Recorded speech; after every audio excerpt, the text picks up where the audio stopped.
I will call to order the Ottawa City Commission meeting for Wednesday, April 15th. May I have roll call, please? Mayor Clayton, Present. Mayor Pro Tem Crowley, Present. Commissioner Allen, Present. Commissioner Skidmore, Present. and Commissioner Van Layden. Present. We are all present and accounted for. Just want to welcome everyone here in the audience today, as well as those watching or listening online. It's a great day to be in Ottawa, and we have a lot of exciting stuff today. So thank you for being with us. We'll do the Pledge of Allegiance, followed by the invocation by Pastor Dakota Smith from Ottawa Bible Church. I pledge allegiance to the flag of the United States of America and to the republic for which it stands, one nation, under God, indivisible, with liberty and justice for all. How's it going today, everyone? Good. Great to see you. I was just praying before I came over here. How many people recently have told me, I don't even know how to pray? Like, how actually do you pray when your heart is burdened and heavy and you don't know what to say? And so the Lord brought this passage to my mind from Romans chapter 8, verse 26. It says, the Spirit helps our weakness, meaning the Holy Spirit of God helps our weakness. For we do not know how to pray as we should, but the Spirit himself intercedes for us with groanings too deep for words. And he who searches the hearts knows what the mind of the Spirit is, because he intercedes for the saints according to the will of God. And then he follows up and he says this, and we know that God causes all things to work together for good to those who love him and to those who are called according to his purpose. And so this is my bold encouragement to you today who wrestle with, I don't even know how to pray. It's okay to just simply say, you know what? God, I don't know how to pray, but I know what I'm feeling, and I'm giving that over to you because I know you love me and you care for me. And so God loves the people of this community. God loves you, our leaders. God loves everyone here in attendance today, and I boldly proclaim that in the name of Jesus Christ. You can find hope in him. And when your groanings are too deep for words, he'll carry you. Let's pray. Lord, thank you so much that even when we don't know what to say or how to confront you or how to communicate the depth of our heart, the weights and the burdens that we carry, at the same time, it's not like you don't know. And so thank you so much that we can come before you and we can be alleviated of our burdens if we're just simply honest with ourselves. This is what we're carrying. We don't always know how to describe it, but you quickly want to carry the pain for us. You quickly want to carry the burdens and the stress for us. And so thank you that we're not alone and we can hand things over to you. I pray this in Jesus' name today. Help this meeting move forward in your name. Amen. Thank you all. Thank you, Pastor. That'll take us to item 6, public comments. We have none registered. Hearing none, we'll move on to item 7A, proclamation recognizing April 24th, 2026 as Arbor Day. Arbor Day highlights the importance of trees in reducing erosion, moderating temperatures, improving air quality, and enhancing property values and community vitality. Citizens are encouraged to celebrate Arbor Day and support efforts to protect and plant trees for future generations. Greg Morrow will accept the proclamation, which will be read by Commissioner Skidmore. And the proclamation reads as follows. Whereas in 1872, J. Sterling Morton proposed to the Nebraska Board of Agriculture that a special day be set aside for the planting of trees. And whereas this holiday, called Arbor Day, was first observed with the planting of more than 1 million trees in Nebraska. And whereas Arbor Day is now observed throughout the nation and the world. And whereas trees can reduce the erosion of our precious topsoil by wind and water, cutting heating and cooling costs, moderate the temperature, clean the air, produce oxygen, provide habitat for wildlife. And whereas trees are a renewable resource, giving us paper, wood for our homes, fuel for our fires, countless other wood products. And whereas trees in our city increase property values, enhance the economic vitality of business areas, and beautify our community. And whereas trees, wherever they are planted, are a source of joy and spiritual renewal. Now, therefore, the governing body of the city of Ottawa, Kansas, does hereby proclaim April 24, 2026 as Arbor Day. in the city of Ottawa and urges all citizens to celebrate Arbor Day and to support efforts to protect our trees and woodlands, and urges all citizens to plant trees to gladden the heart and promote the well-being of this and future generations. Signed this 15th day of April, 2026 by our mayor, Zach Clayton. Thank you.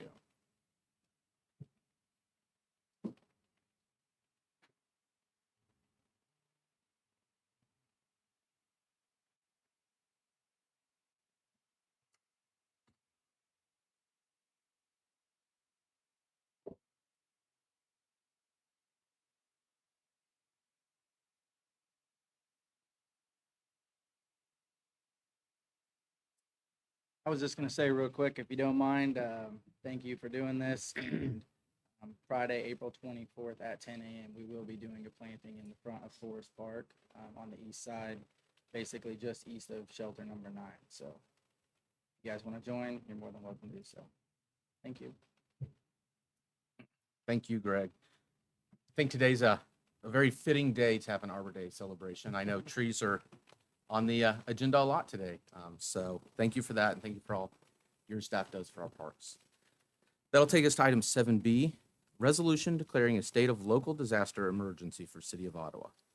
This item is to consider approval of a resolution declaring a state of local disaster emergency for the City of Ottawa following the April 13th, 2026 tornado.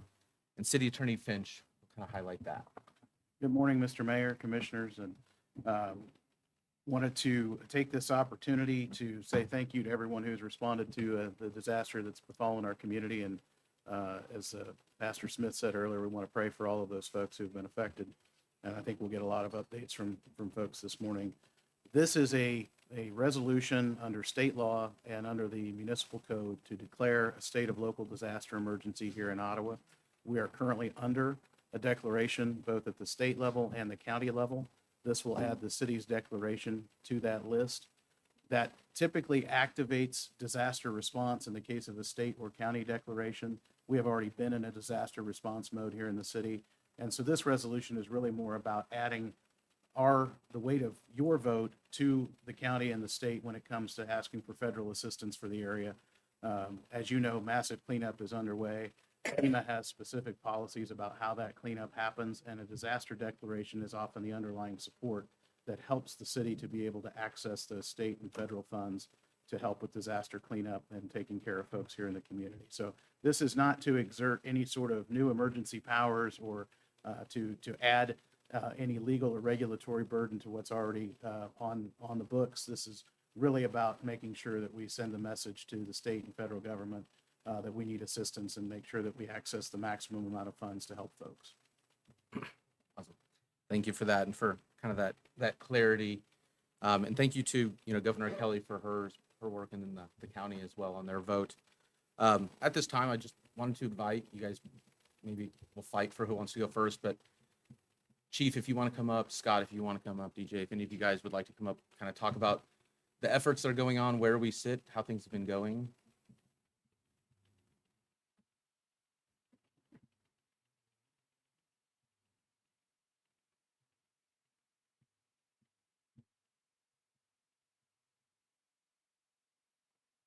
Start us off. Thank you, Mayor and Commission.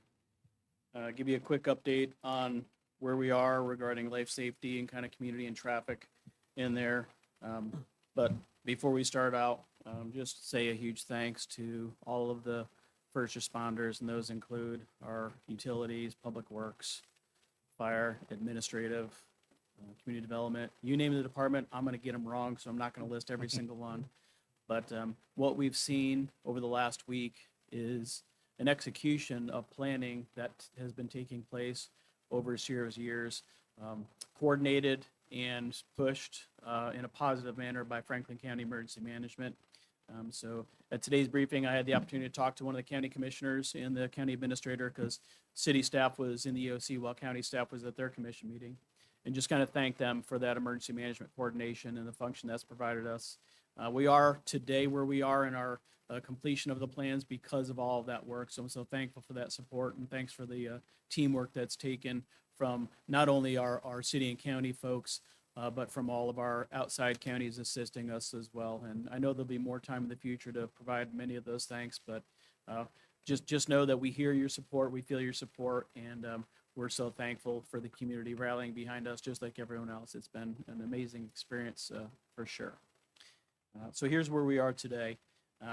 As of this morning, between the initial response and some other incidents, we have a total of 7 minor injuries in the county.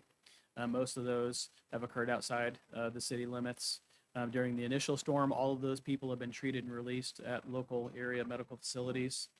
This morning, with the incredible efforts of all our utility teams, city, outside contractors, Evergy, PAR, all of those ones, we were able to get Eisenhower done, opened up right after school went in to session. So as school lets out today, along Eisenhower Ave, traffic will be resuming normal. At our, just before our 10 o'clock EOC briefing this morning, Evergy and their partners with KHP and KDOT were stringing a utility line across I-35. As soon as that's done, and it may actually be done as we're in this meeting, that means we'll be able to open up 15th Street all the way through and open up I-35 as well. So that will mean that the only traffic restrictions that we have will be in the Orchard Heights neighborhood of Apple and Orchard Lane off of 15th. We're going to continue to keep that barricaded off to allow contractors to get in there and clean up, utility crews to begin more assessment and hopefully begin the repair work in that area. So we'll have a law enforcement officer stage there just to make sure that people can get in and out safely and make sure that they don't need anything else related to that. We do have some weather coming in, so there's another chance of severe weather in the general vicinity today. That window is approximately 2 to 8 p.m. We have a smaller chance of storms in the area tomorrow, and then what's being forecast is another significant risk on Friday and again on Sunday. So my message to our staff, when we respond to an incident like this and we recover, we have to immediately begin repacking our gear, repacking yourself with hydration and fluids and rest, so we can prepare and be ready for the next one. And that's what we're going to start doing today. Right now, as long as everything holds, our plans is to cease EOC operations at about 5 o'clock this afternoon, which means we would revert back just to our regular operational tempo, but still using our radio system to shared communications amongst all of the city and county agencies that are continuing to work on there. Today, we do not plan to bring any outside law enforcement assets in. Pass our condolences along to the Lawrence, Kansas Police Department, not only in the events that the weather event that we've received a lot of help from, but today they're having a law enforcement funeral. So there are lots of statewide assets in Lawrence to assist them with that so they can attend the services for their officer. And these things generally kind of happen and overlap when we do those things. But we're very thankful for the Kansas Highway Patrol support. They were the first outside agency in when the tornado struck, and they haven't left yet. So thank you to all of those resources that have helped us out. And I'd be happy to stand for any questions specific to our role and what we can provide you information that you don't have so far. Thank you, Chief, for the update. And I do just want to say that your interview on the news was fantastic. Your public speaking ability and to remain calm and have information, that was fantastic. And I thought did a great job and represented our community amazingly. Thank you. Do you have a number of outside agencies, and maybe just in law enforcement, that have been in town? I know I saw KHP, Lyon County, Miami. I saw. Yeah, we've had about a dozen different law enforcement agencies. All of the counties surrounding us have provided support immediately. Anderson, Osage, Douglas, Johnson. Miami County has their own emergency going on with Hillsdale incident, so we haven't asked for them to come in and assist like that. And of course, throughout the night, all of us have received tons of messages from other areas. I've gotten additional offers from the Wichita area and the Kansas City metro area. We need additional assets and resources to do that, both local, state, and federal. Awesome. Thank you. For you, and also this will be for other department heads, a lot of people have asked, we see a lot of people reach out, how they can help. People want to buy water bottles. They want to buy other things like that. Is there a way for people, if they want to help supply bottles of water for you to provide to your staff and those other people, is there a good way for them to do that, or how would they best go about that? We don't need anything right now. We are stacked up. We have pallets of water on site already in reserve that have been donated. So we will direct anyone that wants to help donate, whether that's funds or supplies, through Franklin County United Way. We have tapped them as our volunteer and resource coordination aspect of it. So that is your best thing to do right now, is if you need to donate something, contact United Way first, find out what the need is, and then need that. I don't know that right now we're gonna need much more supplies. The Convoy of Hope, which is a private organization that is set up to respond to natural disasters, is currently set up at Hope Anthem with at least a semi-load of supplies. I believe that distribution might be going on right now, where residents can show up and get supplies that they might need to help clean up their homes.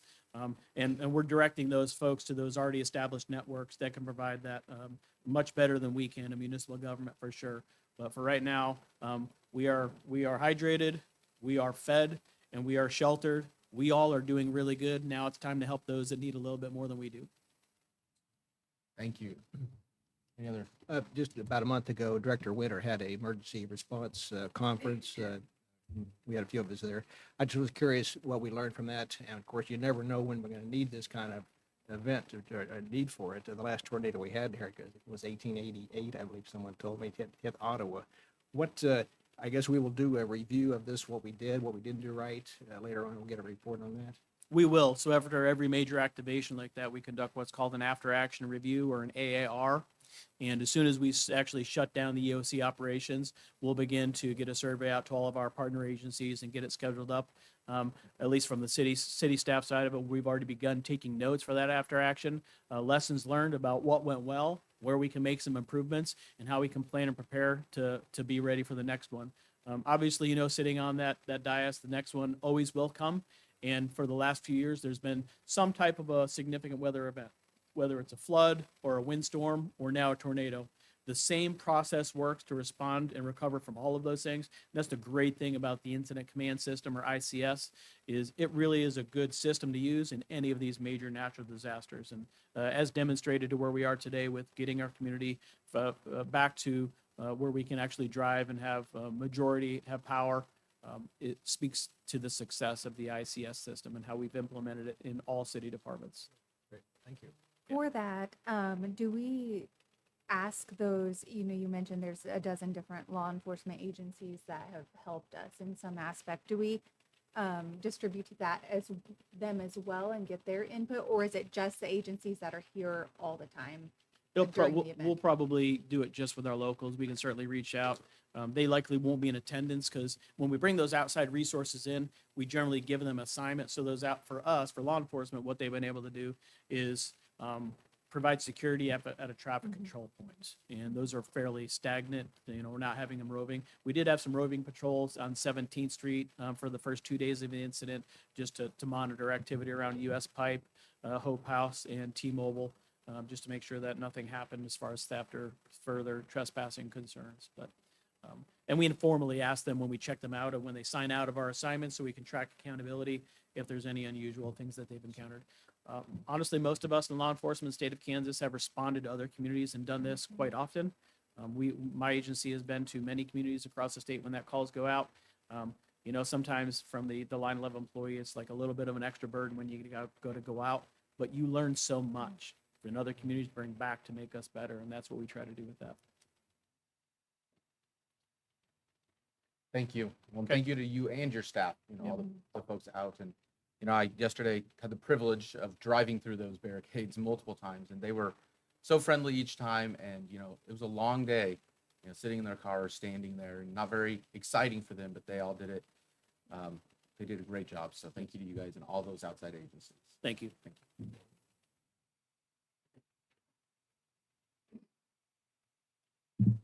Morning. Morning. I don't know what else I can add. Got the gifted speaker, like you said.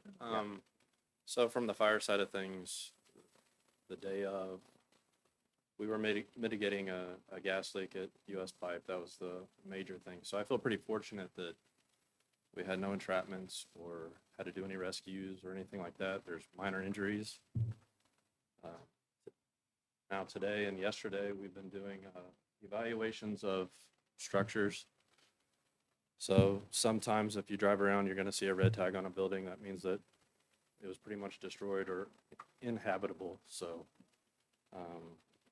you might see red and yellow. We've gone through all of the commercials so far, and now we're on to residential. kind of it for us. We were kind of boring on our side, I think. But, Boring is Well, good. boring's good. Yeah, yeah. yes, it is. And I'm grateful for that, so. I did have one question. I know several people were staying in the motel at the time. I'm surprised they were unscathed, as they say. Is that true? There were people in those rooms? There was, and I think when the first alarm or sirens went off, the managers at the hotel got everybody out. I haven't heard where they moved them to, but they did their due diligence to get them out. Well, like you said, for you, almost no news is good news. So thank you Yeah. for that. And, Yeah.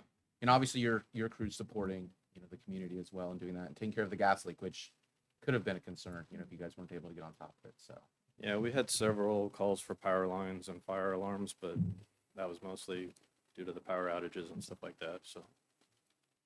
Pretty good for us. yeah, no, that's great. Thank you.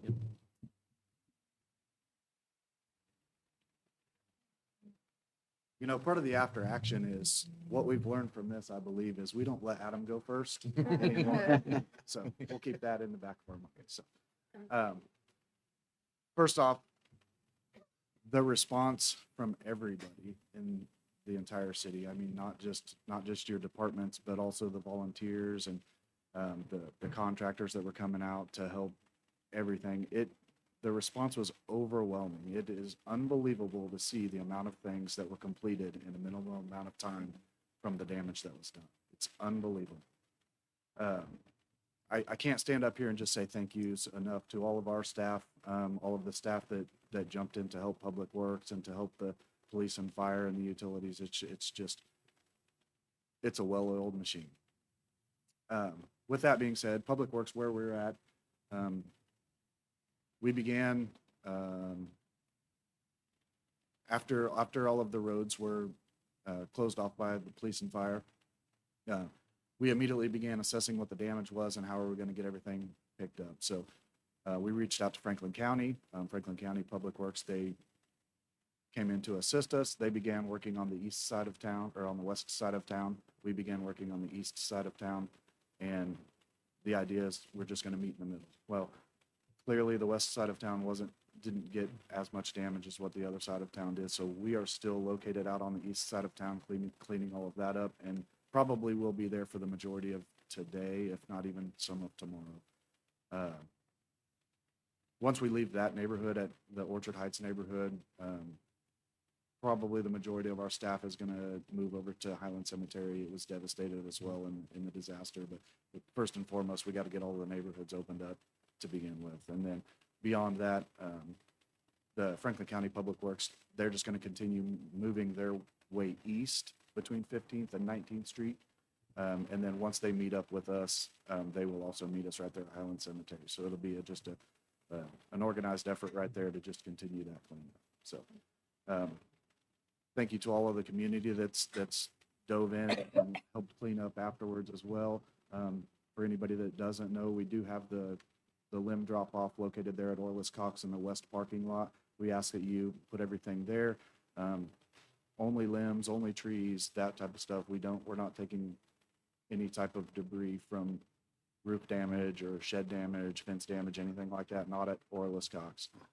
Franklin County Transfer Station is taking that type of debris. So you're welcome to haul that stuff out there. As far as Public Works is, once we've made it through the town once to do all of our limb cleanup, we will probably let it mellow for a little while, and then we'll come up with a time frame, and we will be coming back to continue to pick up for some of the stuff that wasn't able to get touched the very first time. We will also be coming through for the folks who are not able to get some of that minor damage from the construction material. We will also be coming through after the limb pickup and help assist to haul that stuff to the Franklin County Transfer Station as well. So, but that will be probably no earlier than next week. That's where we're at. Thank you. You'd mentioned, it's amazing the amount of work that was done in 24 hours and, living over where the county was cleaning up. It's amazing at 17th and Maple, there were several huge trees just devastated. And it was amazing last night at 5 p.m. You drive and it doesn't even look like anything happened. And so, huge shout out to them for their help as well. And you guys having your hands busy. We saw crews last night still going over in the cemetery and in Orchard Heights. And so thank you for all that you guys are doing. And just on the transfer station, they had asked when you pull up on the scale to come out, go inside, tell them you are here with storm cleanup, and they'll waive the fee on that. If you come in and just head off the scale, they'll assume you're just bringing regular trash and stuff like that. So try to make sure to pop in, talk to Kelly, tell her that you have storm cleanup Yeah, stuff. I believe that they'll have a form for you to fill out as you go through the transfer station, but yeah, if you just have that quick communication with them, all of that stuff should be taken care of. Director Welsh, I'm assuming that you're wanting individuals after the limbs are picked up just to put that debris next to the street, just like they are with the limbs? Absolutely. Yep. And we will send out another notification with those type of instructions and giving them a time frame of when we're going to be coming back through. Great, Yes. thank you. Thank you to you guys and all of your staff for all the work you guys have done helping. All right, you left the fun one for last. Yes. Yeah. Drop this down because I'm gonna be here. a little Wait, there's bit. somebody after you? Maybe. Okay.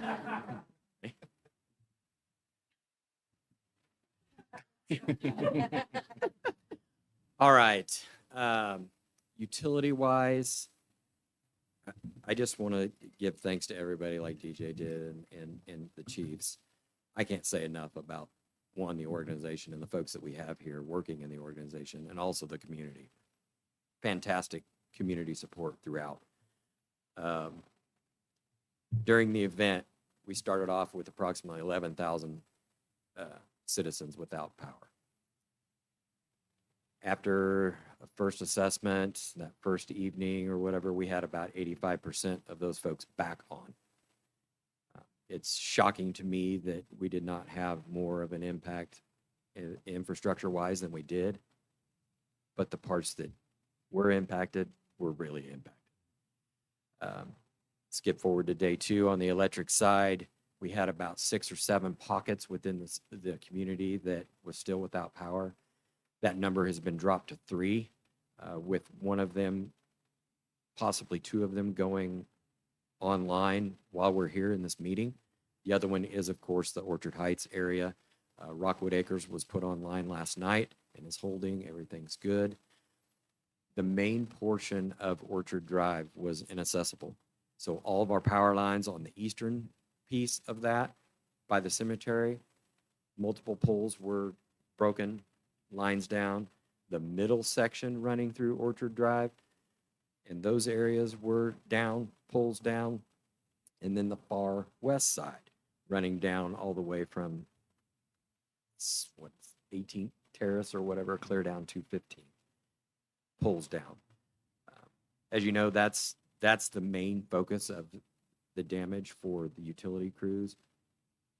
Everything else is anticipated to be back on. We did get, as Chief mentioned, Eisenhower was opened up this morning. Our utility crews ran our line across the road of Eisenhower Avenue this morning and got that back on. The power plant had plans on running this morning, but they are not needed now due to Evergy being able to feed that substation once again. Multiple outpourings of support have taken place on the electric side. I would note there has been report of the link not working on our Doppler system, our call-out system. That link has been reported to Doppler, and I am told as of about 9:15 that link is working once again. We don't know what was. I'll get an after-action brief on that, find out what happened. I don't know if it was because of the amount of calls that we received or not. On the other utility side, water was not affected during this event, other than our water crews, our distribution crew, our water treatment plant are all out and assisting the other crews, Public Works, electric distribution, electric production, those folks. So stand here for any questions. Well, thank you and your crews for everything they've done. Do you have, a ballpark on for you guys, kind of outside agencies? How many folks have come in to help? Absolutely. I'm glad you asked that question. The the city of Garnett was first to reach out. As you know, you may not know that we went in and assisted them a few weeks back, our crew. So they were more than willing to come up and help us on, they were ready that night.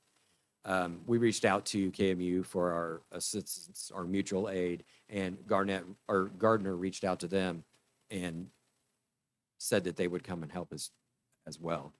Those two entities, those two municipalities have been in Ottawa the last 2 days and plan to stay.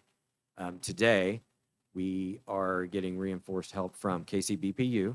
They're coming down with their easement machines so they can start working on the utility poles out in Orchard Heights.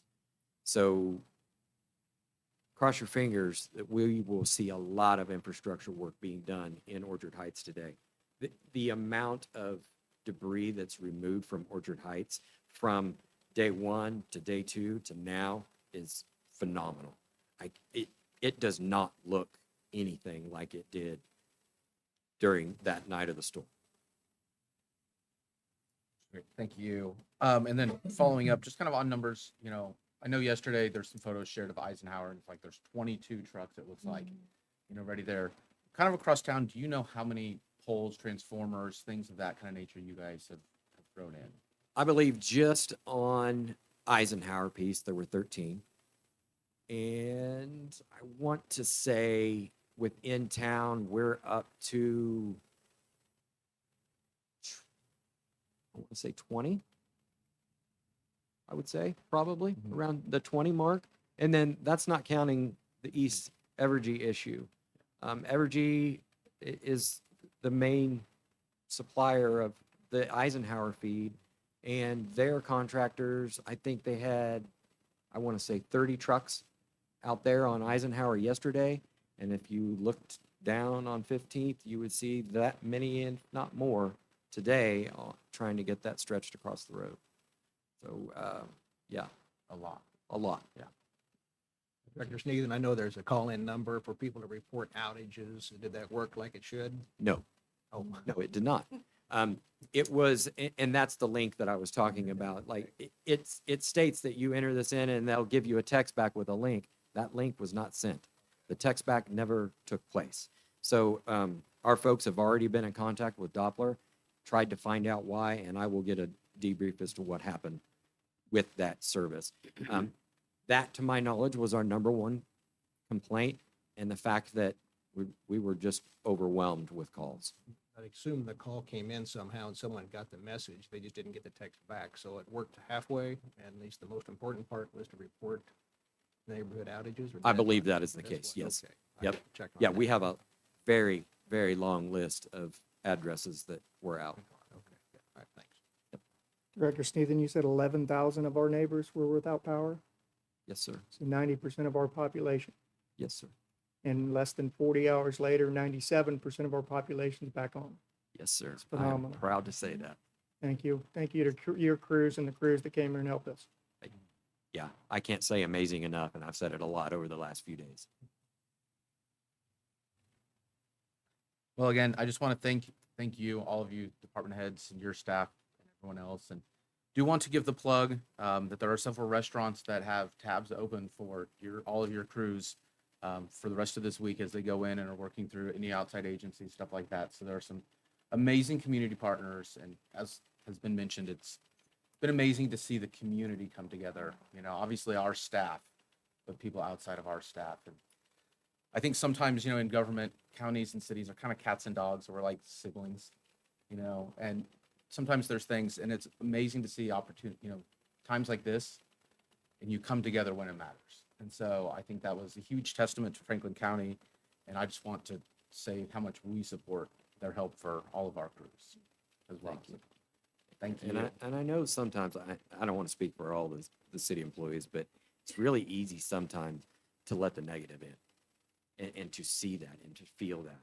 But when something like this takes place and we see all the positive, hear all the feedback, we need to embrace that and realize that happens all the time. That positivity and that support for us is there at all times. And when we need it the most, that's when it shows up, and it has. Thank you. Thank you, Director Sneeden. And since we're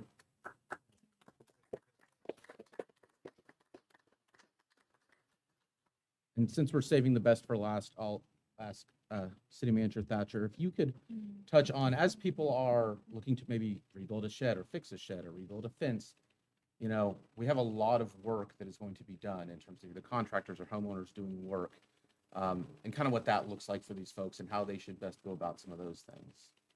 So first of all, Mr. Mayor, I'll just echo everybody's comments.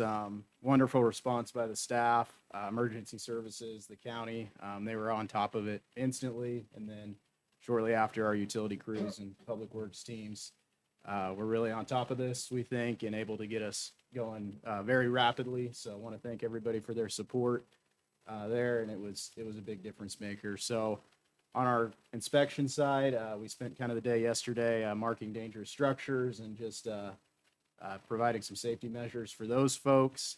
Today, we're working through a backlog, or if there's an upcoming backlog, a lot of people are going to need electrical or plumbing or roof repairs done. So ask that folks just be patient with us while we get through those permits. But Olathe was able to provide some inspectors to come down and help us out for the day. So hoping to get through that. And if you're a new contractor coming to town, please come to City Hall and get licensed. And that way you're able to go out and help our citizens. So thank you. Thank you. Again, thank you, you all and all of your staffs. So, that will take us. Yeah, Mr. Mayor, Mr. Mayor, we'll need to vote. on Oh, the sorry. resolution. Yeah. Yeah. There was I'll somebody make a talking. motion, we approve item 7B. I'll second that. We have a motion and a second. May we have a roll call, please? How do you vote, Commissioner Allen? Yes. Mayor Pro Tem Crowley? Yes. Commissioner Skidmore? Yes. Commissioner Van Layden? Yes. And Mayor Clayton? I vote yes. Motion passes. Thank you for that. Item 8, consent agenda, consists of the minutes from April 8th meeting, reappointments to city boards and commissions, and an agenda approval. Motion to approve. Have a motion. Do we have a second? Second. Motion and a second. All in favor, say aye. All opposed? Motion passes. Item 9, declaration. At this time, I'd like to give the commissioners a chance to declare any conflict or communication they've had that might influence their ability to consider today's issues impartially. Hearing none, we'll go to item 10. Item 10A, authorization to obtain easements for water line extension to Ottawa Municipal Airport with Director Sneeden. Authorization to obtain easement for water line extension to the Ottawa Municipal Airport. All right. Thanks again for having me up here. This is a continuation of last week's agenda item. There were a couple questions related to this item that needed kind of researched and documented, and I did reach out to City Attorney Finch, and we'll go over that once we hit that area. But to give a little background, this item is a request to research and get authorization to move forward with obtaining the private easements along Montana Road from Kingman out to the south property line of our airport, municipal airport. Currently, right now, there's not really sufficient water infrastructure in place to support any kind of fire that would take place in that area. It would have to be trucked in from LOH. This request is going to be utilized for the potential installation of a 12-inch water main from Kingman Road to that south property line that I spoke of. What that's going to do is that's going to provide fire suppression for any incidents that may take place in or at the airport. It will also do other things such as it doesn't limit growth out in that area. And when I say growth, that could be anything from industrial to commercial to residential. Currently, right now, like I said, I think there's a 2-inch water line that runs along Montana that feeds that entire area. So if any kind of emergency were to take place at the airport, we're trucking in water. Right now, aircraft fires are usually put out with foam, according to Assistant Chief Wilson, and that mixture is heavily associated with water in the mixture of. So the purpose of this agenda item wasn't to purchase the pipe, wasn't to do anything other than to obtain the easements, get permission to have the conversation and to have the conversation with rural water too, because they are the ones that are currently supplying the water there now. So there would be some type of cost buyout or whatever for obtaining that water customer. But other than that, the fees would be minimal. One of the questions that was brought up was by Commissioner Crowley was if we are liable currently with the current setup that we have, or is this something we need to take care of immediately or something that we should have taken care of 10 years ago? And I will let City Attorney Finch answer that question. Yeah, thank you, Director Sneathen, Mr. Mayor, Commissioners. So the Kansas Tort Claims Act provides that liability is the rule and immunity is the exception, but that immunity is broad for official acts of the city. So when you have made a decision to plat an airport and create an airport, you are not obligated to extend every utility to the airport at that time, and you are not legally liable for the fact that some utilities have not been extended to that area, and that you operate without, in this case, a water supply that you might want more water there, but the water supply that's there is adequate for current operations. What we're really talking about is that we're going to expand the use of the airport with the runway extension due to the federal earmark, and we want to be ready for that growth.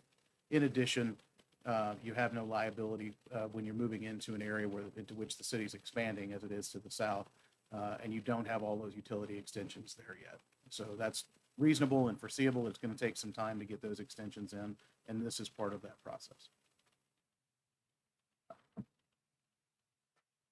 One of the other questions that was asked last week was, what if the county were to say no? What if the county did not give us the easements? Well, we are going to first move forward with private easement ask. So we will be reaching out to the parcel owners, talking to them what we're planning on doing, and go with that. If not, if they decide not to, then we'll reach out to the county for right of way, which City Attorney Finch made it clear that there would probably not be any hesitation on the county side at all. Yeah, I know there was a note, you all wanted to talk a little bit about that process of obtaining easements for the city, and I will say that our preference is always to negotiate in a mutually beneficial way with landowners. They are often very open to providing these subsurface easements. You'll note that most of that is agricultural. And because we're talking about a water main that's buried, there's really not a lot of limitation on what can happen above that. You're not taking acres out of being tillable. You're not removing farm production for farmers along the route. If the line does happen to cross under a residential yard, again, it's deep enough, it's close enough to the road. It's not going to be in an area that's going to be built upon. So oftentimes these easements are fairly among the easiest to obtain in terms of negotiations with landowners for them. There's a formula for how the compensation is derived. Many times landowners will donate easements of this type because there is not a lot of interference with what they're doing on the surface of the ground. The reason we want private easements as opposed to just laying a line in the county's right-of-way has to do with state law on utility relocation. So if the county ever widened the road, and it's entirely possible that that road at some point is widened and improved, and it has to be moved if you're in a private easement, you get a new private easement. You are reimbursed for the cost of obtaining that new easement. If you're in the right-of-way, just like utilities are in our right-of-way, they can be moved at the utility's expense, and the city has no reimbursement obligation under current law for that. So private easements, at least certainly in the county area, is a little superior to being in the road right-of-way because there's less chance that we have to move that infrastructure in the future.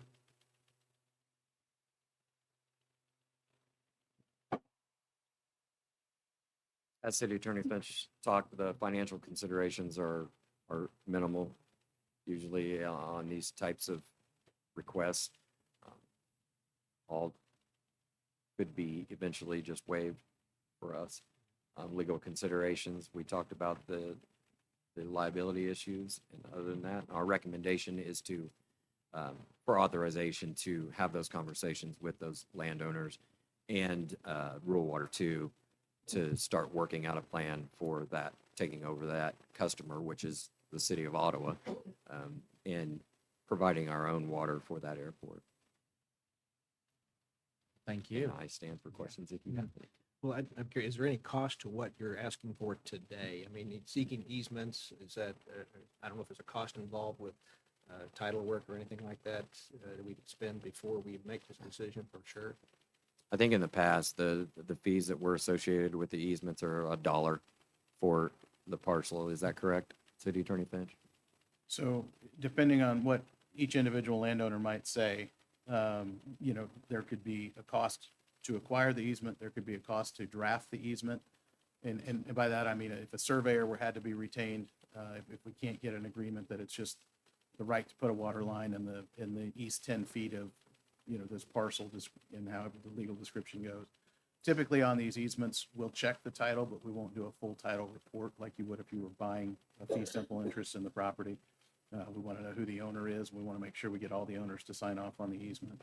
So total cost could be cost of the landowner, cost of survey if it was required, which I don't think it will be in this case. We'll just use a rough description in the aliquot. Those are probably all the northwest quarter of section, whatever, kind of descriptions. And then, any work that's needed to find ownership is usually stuff I do as your city attorney. So I don't anticipate a lot of cost. I think really it's just the authorization for us to go out and start negotiating the easements, determine who the landowners are and what we'll need. We'll be back to you if there is an expense for your approval. And of course, you'll have to sign off on accepting the easements at that point. The other thing that this allows us to do is there's a state statutory formula for how you approach a rural water district when a city is taking over and annexing part of their service territory. This would allow us to begin that process of negotiating with rural water 2 for the rights to that service area. Okay, let's just, the price tag kind of shocked me last week when we were talking about this 100,000 for materials, and we don't know what, of course, the easement cost would be, and then labor on top of that. I know we have our city labor you're looking at using, but we'd be taking them away from something else. I would guess that they could be working on. I don't know how you have that work schedule figured out, but I'm a little concerned about the whole thing, that cost involved. Also, aren't most of the buildings out at the airport metal? I don't know what would burn. I guess plane accidents could happen, I suppose, a plane catching fire, and so that would be one purpose for it. I just wonder if there's a way we could even put storage water tanks somehow, elevated water storage tanks, and can our own fire trucks go out there and put out a fire and not have to call on the volunteer fire department? Calling on the other fire departments, I will let Chief Dillon talk That was an to. option. In recent conversations in our DRC meetings and our secondary conversations with the water tank conversation, is that the water tanks that you would need to support this type of any kind of suppression system or anything like that in one of these buildings would cost far more greater than Than what we're talking here. the $400,000 in material. And let's not think, I don't want to get lost in just providing water to the airport. I'm thinking long-term. I'm thinking we're going to have this beautiful proximity park that's full, and we've got an airport really close by, but we don't have anything in between because nothing can attach to it. They would have to put their own infrastructure in. This is kind of the city actually taking a little bit of ownership and something that probably should have been done years ago and providing a potential service for maybe a future customer, maybe a future industry wants to look within a mile or so of that area and, hey, they've got a 12-inch water line that they could tie into. They have the adequate stuff to do that. And Commissioner Skidmore, I will say I know there's a business looking at going out there right now. Currently, as it stands, there's not enough water to even put in a sprinkler system within that facility. So I know they're metal buildings, but if there were a fire internally, there would be some risk there. And then as well, I know is with water out there, I don't know if we could get an improved ISO safety rating. I'll maybe let Chief Dillon talk about that, of the opportunity to ever place a fire unit out there to better protect the airport in the future. So I'll start with the ISO aspect of it. As you all know, beginning January 1st, we dropped down to an ISO 2, but there's also a /2X. That X means that there are areas in town that do not have a water source within 1,000 feet. So it would help that area because that's one of those areas that puts us in that 2X. And it's not the end all be all that you could be an ISO 1 and still have a 1X. It just depends on what you want to invest in to protect those areas for future growth and stuff like that. As far as responding with our apparatus only, we carry 750 gallons on each engine. Engine 3 has 1,000 gallons, but our initial response would be the 2 fire engines with our staffing. So that's 1,500 gallons of water. We would rely on LOH to do a water shuttle for us because they have what we call a tender. They can carry up to 3,000 gallons of water. They're mostly for drafting, so then we would have to draft off of a dump tank or something like that to put out any kind of fire out there. And even though the buildings are metal, depending on what happens out there, so we can use like the bigger storage facility out there that has 4, 5, 6 planes or whatever at a time. That's going to take a lot of water and foam for us to battle that fire. It's not just the outside of the building, it's everything inside of it. I don't know if that helps or if you need any more explanation. Could you quickly explain, just for if anyone's listening, what's ISO? What is So- that? ISO is an outside entity that comes in and they evaluate everything that we do as a fire department. Not just us, but it's dispatch, water, and then we get extra credit points for code enforcement, having a code, doing inspections, and then our training that we do. So we're evaluated. We turn in a bunch of information to them. They go through everything, and then they determine a score for, I think it's roughly 32,000. I might be a little bit off, but a large number. It's been a while since I looked at those numbers of departments around the country. So it's just an And that outside also- evaluation for us. That also affects our insurance rates, correct? Yeah.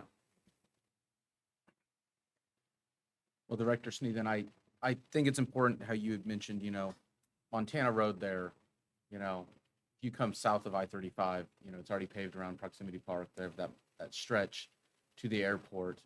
And even thinking when our kids someday may be building or what town is like in 20 and 30 years, this isn't just a knee-jerk reaction to try to make sure we have fire suppression out at the airport today. That is an ancillary benefit that we would be able to have that as the airport expands. But having that water line along Montana gives an opportunity for further expansion once Proximity Park is full. Absolutely.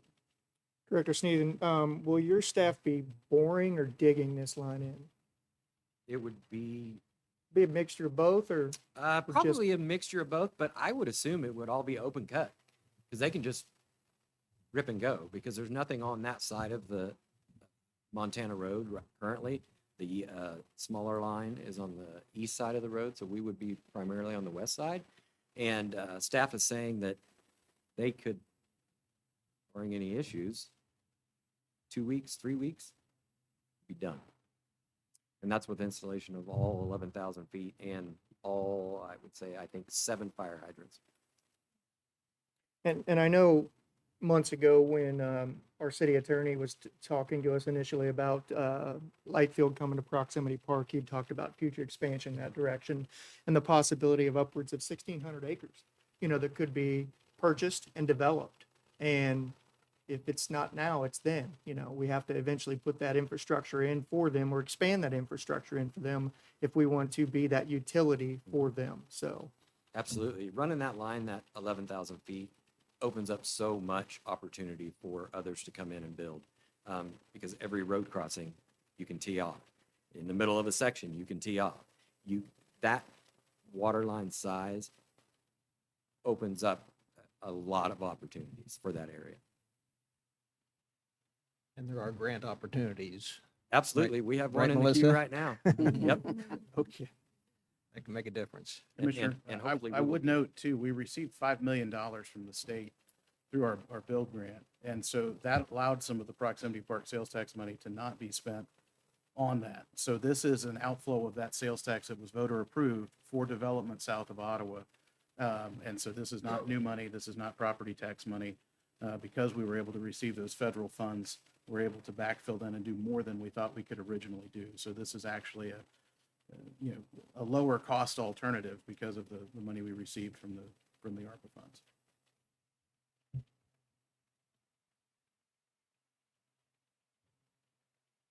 Yes. We have- I'd like to add one more thing too. So if anything develops out there, it somewhat limits them. So let's say we want to have another maintenance company that wants to build on the airport so they can do maintenance of airplanes out there.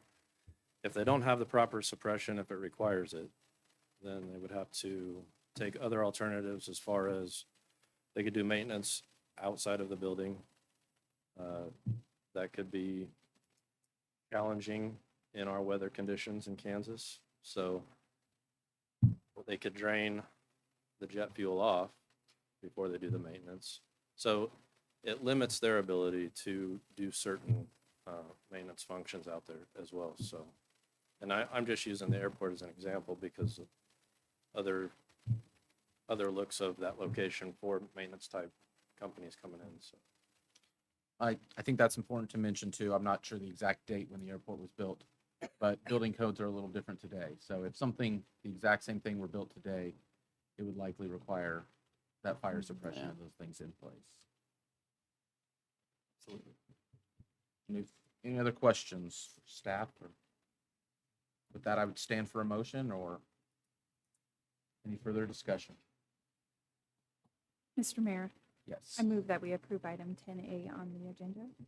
We have a motion. Do we have a second? Second. We have a motion and a second. May I have or any other discussion before we go to a vote? May I have roll call, please? How do you vote, Commissioner Allen? Yes. Mayor Pro Tem Crowley? Yes. Commissioner Skidmore? Yes. Commissioner Van Layden? Yes. And Mayor Clayton? I vote yes. Motion passes. Thank you. Thank you, directors. That'll take us on to item 11, new business. Item 11A, review of 2027 operating budget for community partners with Director Landis. Presentation and discussion of funding requests submitted by community partners with an opportunity for the governing body to ask questions and provide consensus on allocation for the 2027 budget. Welcome. Thank you. This is one of the conversations that we had during our budget process. Is we have some of our partners within the community that have requests for funding that you would consider as part of your 2027 budget. And in order to give them an opportunity to request those funds from you and give you an opportunity to ask questions of them about their request, this is an opportunity for that to happen. In order to, I guess, maybe streamline this conversation, what I'll probably do is just hit everything at a high level and let you know what their requests are. We'll run through each one of them and allow you to ask questions of them. Nearly everyone is here and available to you. If you have specific questions about their request documents were in the packet, in those packet materials. Today is really the best opportunity for you to just hear the request and ask the questions. And then based on your discussion, staff will bring back the recommendation on how to fund those preferences at a later date when we bring more of the budget conversation back to you. This is a summary of the partner requests that were received this year in a comparison against what those same agencies were awarded in prior years. We do have previously funded agencies include Franklin County Honors, the City Band, Ottawa Main Street, our fireworks, Elizabeth Layton Center, and the Ottawa Chamber of Commerce and Hope House. And then new requests, while they had a request last year, they were not funded. So we put them under a new request column, is Ad Astra Advocacy Center. Largely the change overall is the new request plus approximately $5,400 for the previously funded partners. And at a high level, we'll go through each one and explain how they're a little bit different for each one. So the Franklin County Honors request is specifically for support of the Veterans Day Parade, marketing, signage, and repairs to the static displays. Annually, they request $1,000, and annually they've been awarded that same $1,000. City Band is asking for their normal request of support for the City Band Series, the Summer Band Series, this year in the amount of $5,160. And within the packet, you received a document that asked for additional funds for this year as a one-time allocation for $4,306.32 for the purchase of music stands and storage of the racks after they have lost access to those things and the ability to store those items with USD 290 for their equipment. Ottawa Main Street Association is asking for $47,000, which is a level request for last year. This supports their operational capacity for funding of their director position, the downtown programming, business support, and community engagement. The Ottawa Fireworks is our annual event. The fireworks show, this is a partial support, a financial support for that show. If you recall, this year, we allocated a one-time larger allocation for the 250th celebration, and the request for 2027 is about $500 more than the previous year, so back to more of a normal range for the cost of fireworks. Elizabeth Layton Center is asking for $7,806. These funds go to support the administrative portion of the Crisis Co-Responder Partnership and the Community Behavioral Health Coordination. The Ottawa Chamber of Commerce was a new allocation for 2026, asking for $10,000. That $10,000 this current year is split between 3 different initiatives, and the new request for 27 is support for the creation of a full-time position dedicated to programming, communication, and relationship between Ottawa University and the Ottawa community.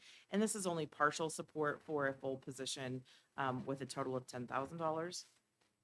Hope House was a new allocation in 2026 for meal kit distribution.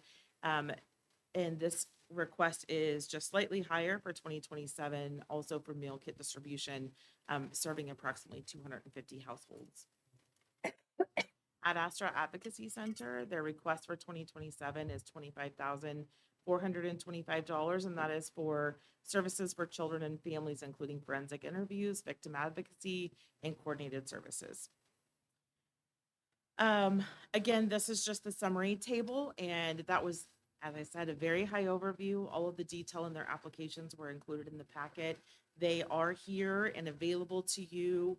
I believe Sarah with Ottawa Main Street may be online. She is online if you have questions of her for that request. And with that, I would, I guess, open to questions if you have any of me or of our local partners seeking funding. Thank you. Thank you to everyone for being here to kind of go over some of these. Do we have anyone with? I figured you'd jump right in with questions, but. If Well, you- I if just you want to didn't- congratulate Leslie for asking for less money than last year. Thank you.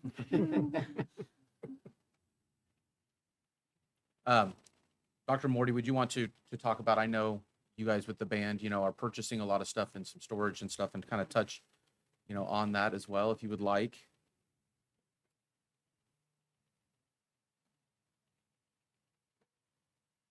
Well, I sent an addendum with the request funding to Melissa. It has all happened because the conductor, Mark Paquette, has decided to retire. And so we've been using the stands from, like I mentioned, Ottawa Middle School and equipment from Ottawa High School. We won't have access to that. So that leaves us with the problem what to do about the music stands.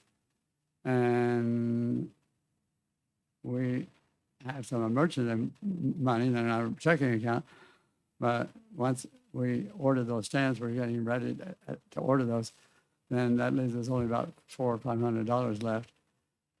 That's not taking into account the allocation that we just received, but that mainly is to cover our expenses for the normal expenses for 2026.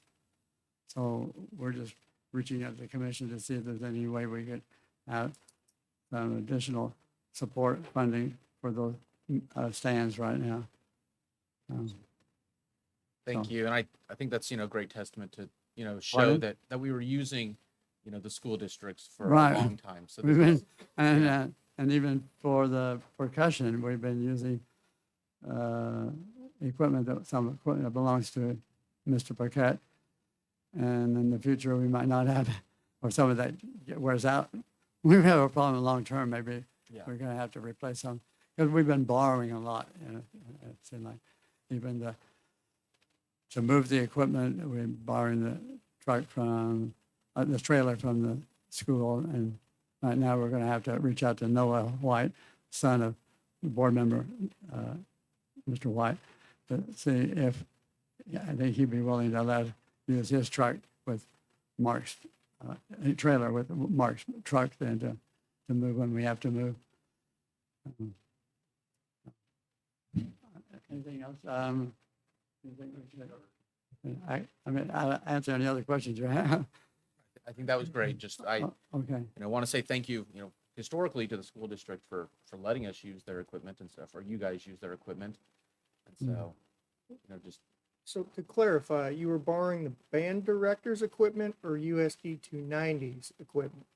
Now, the stands we were buying from, I don't know why I talked, 2290, US 2290.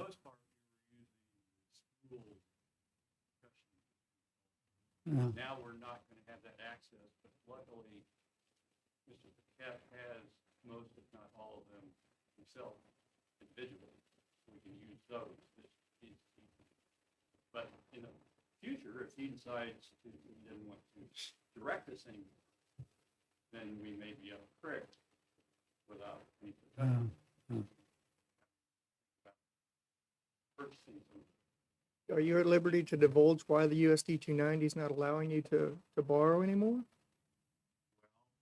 Because Mark won't be a employee, so he technically doesn't need access to the building.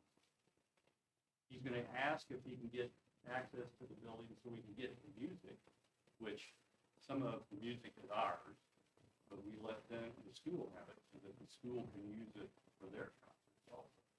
But he needs to get permission from the school to get into the building once he's hired. That's been another problem because the music, what to do? We can't even get in access to the building to get the music.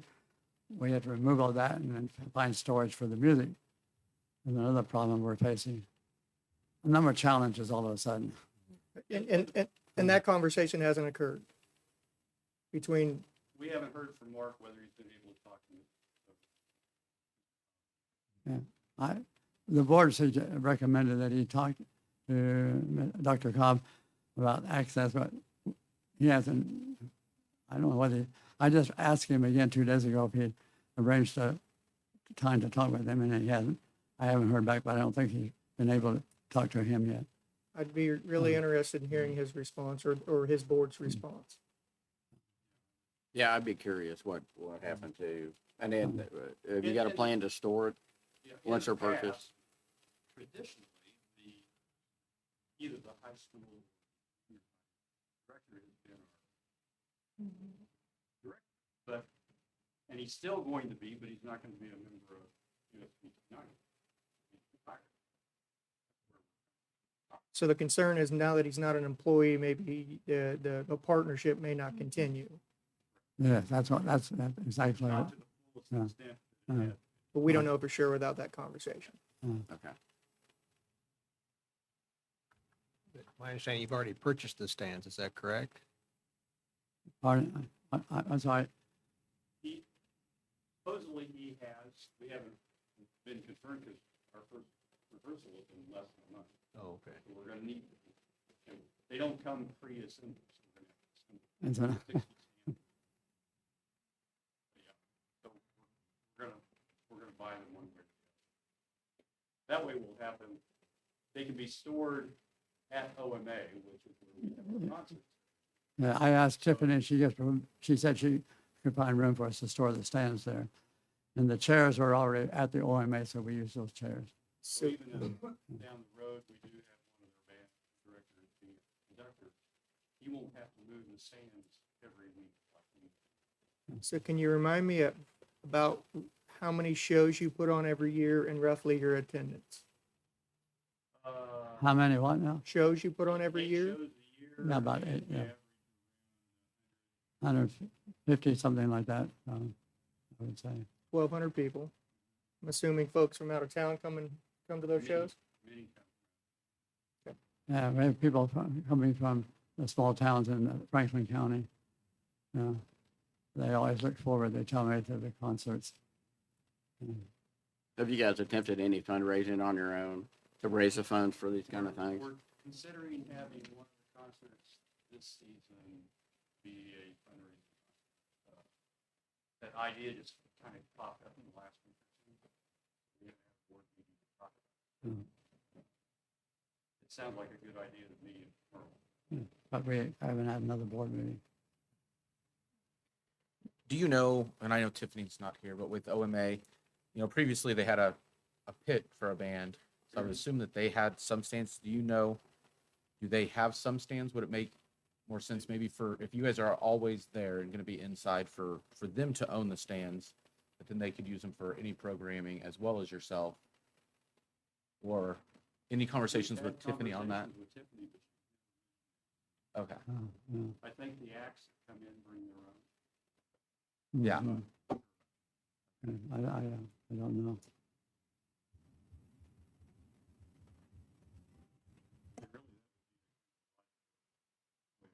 Mm-hmm. Yeah, just thinking if you guys are already using that space, it would make more sense potentially for the city to own them.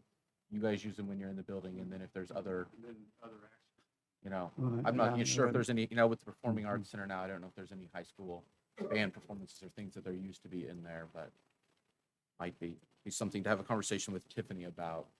That would like, Mayor, I think Director Van Jacobson. oh, Oh. okay.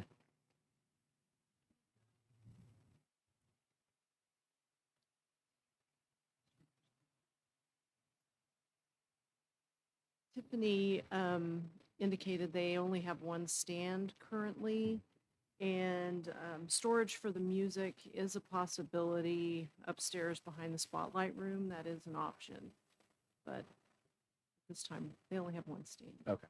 If that answers your question. Do you guys need room for storage or just the storage racks? Because the way I read it, it was money for storage racks. Well, okay, you mean the stands had to be on the rack, and then they're stored then, I quite follow you. Yeah. But do you need the room for the storage? Tiffany has said that she had room. Sure. I know exactly where, but she said she can make room Okay. for them. When we use the stands that we've been using from the school district, they're on a rack. That facilitates moving them. Time problem too. And you put them on there and they can move them quickly. I don't, if she's talking about putting them upstairs, I don't know how you get the racks and that upstairs. racks aren't gonna help facilitate moving, because you're gonna have to go down I the think stairs. Talk about storing the music. Oh, Okay. Just the music upstairs. Yeah. That's what I Music. yeah, okay.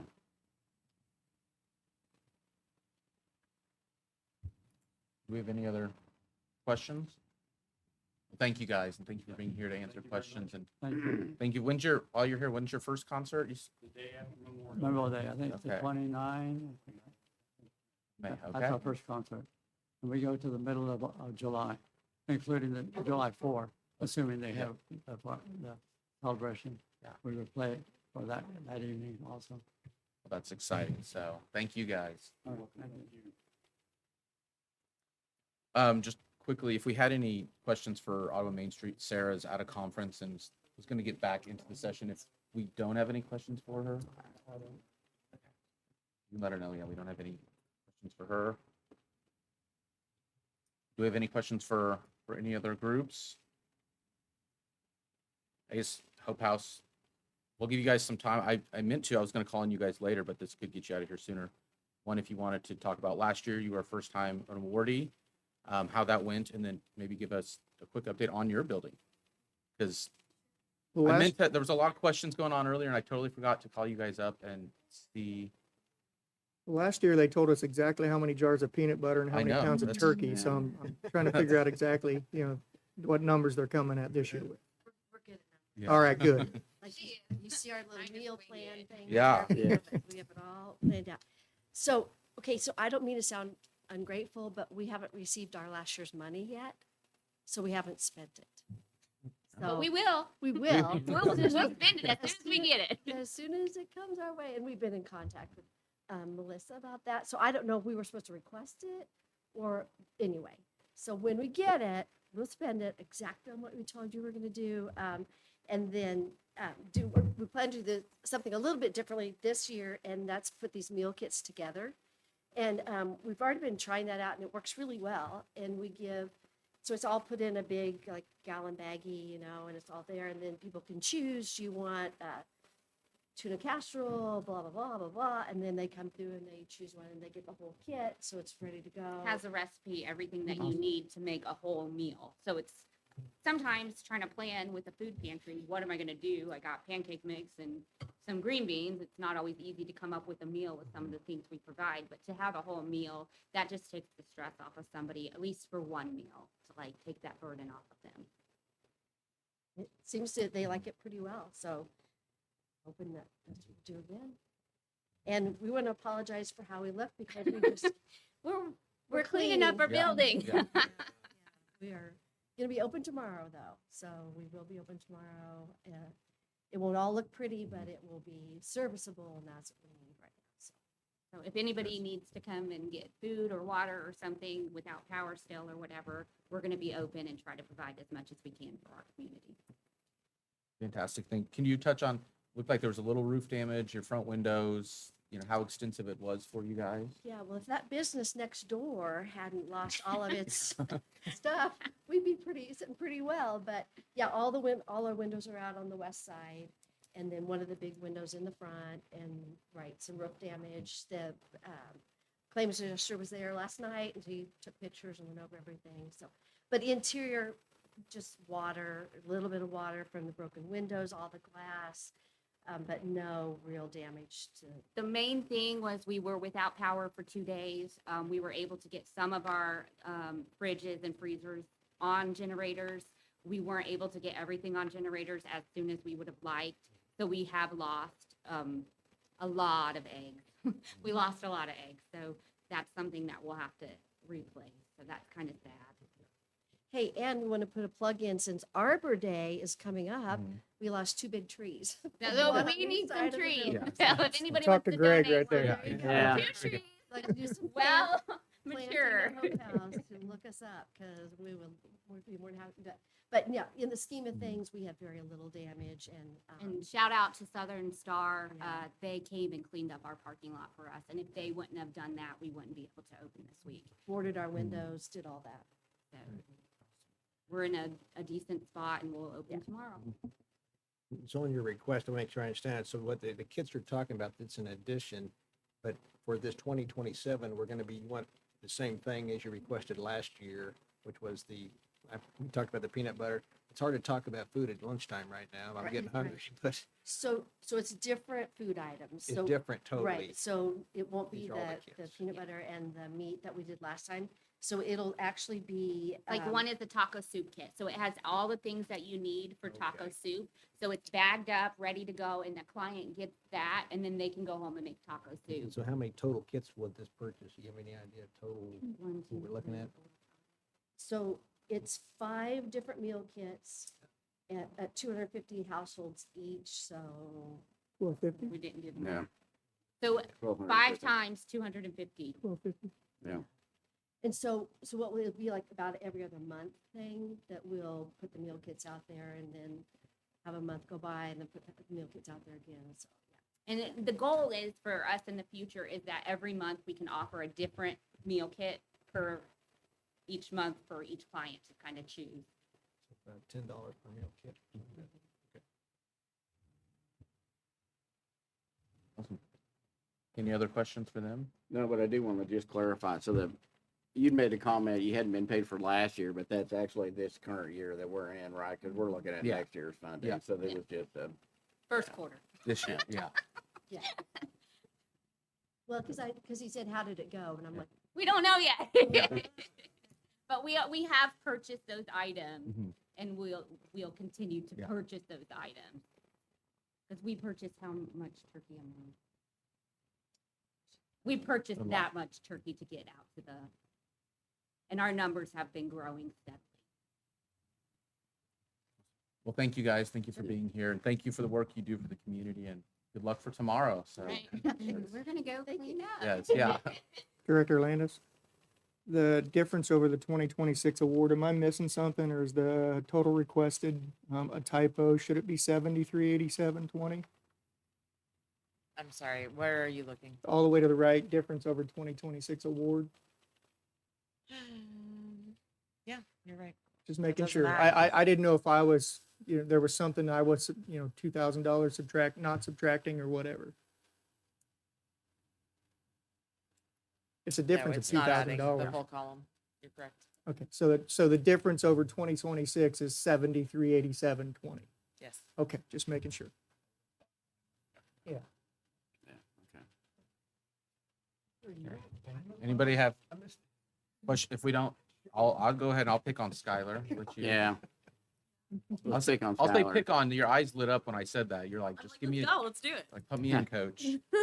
So thank you for being here. Obviously you Yes. came last year, and I think some of the feedback from the five of us was we kind of just wanted to see a little bit, track record, some history. We're kind of just getting started, and where you are a year later is amazing. So, Yeah, I mean, if you absolutely. want to touch on what you guys do, your story, where you're at, what's kind of going on there. Yeah, so thank you for letting me come up here and talk, Mayor Clayton and Ottawa City Commissioners. As was mentioned last year, I was up here talking to you guys about a dream that I wanted to start for our children here in Ottawa, Franklin County. It was more of a this is going to happen, and here we are with it happening. So since meeting with you guys last time, we opened officially up in September, providing services to children in Franklin and Miami County that have experienced sexual abuse, physical abuse, neglect, witness to violent crimes. We provide forensic interviews, so we do the actual interviews on site for these kiddos. We provide advocacy. We work as a multidisciplinary team throughout law enforcement, DCF, county attorney's office, mental health, medical, anybody and everybody, school districts, anyone that is going to have some sort of hand on these children. And we provide that support for those children. So since opening in September, we've served about 50 families altogether. A quarter of those families are Ottawa specific families that we've been working with. So yeah, what questions do you have? I know you have listed on, some of your financials, the foundation grants and stuff like that. Could you touch on some of the grants you've been awarded, Yeah. kind of where you're at in the process of kind of that fundraising portion? Yeah, so in a perfect world, a majority of our grants are going to be state funding or federal funding, but since we're still so new, that isn't the case right now. So we did get a grant through the Kansas Governor's Grant Program that gave us a little portion to be able to sustain. We have received other grants, little grants, but still great. So the Franklin County Community Foundation gave us a grant to be able to educate the community more on what we're doing for our kiddos. And then we also just got funds allocated. Hold on a second, I want to say this right. So Franklin County allocated the funds to put in their budget for next year. So as long as nothing happens with there, Franklin County will be supporting the children as well. I know I mentioned Miami County are some kiddos that we're helping as well, and they are also helping with funding. So law enforcement, a lot of the law enforcement agencies have been supporting that. A lot of our support is also coming from Franklin County. The Sheriff's Department gave us a large amount of money to help us sustain, and the County Attorney's Office has been super helpful as well. So just being able to, right now we're kind of just scooting by. For about a couple of months, no, probably about 4 months, I didn't have a salary. So I'm finally getting some sort of salary to be able to do this this hard work. But continuously always applying for new grants. So I have my KGGP grant coming up again soon, as well as national grants, federal grants that are coming available. So I am very hopeful that come couple months, 6 months down the road, we'll be in a pretty good spot. Thank you. Well, I do just want to say, you mentioned, the sheriff's department and the county attorney, and, in rooms that you are not in, I've heard nothing but great things about the work that you do and the help that what you're doing for these investigations, how it really does help.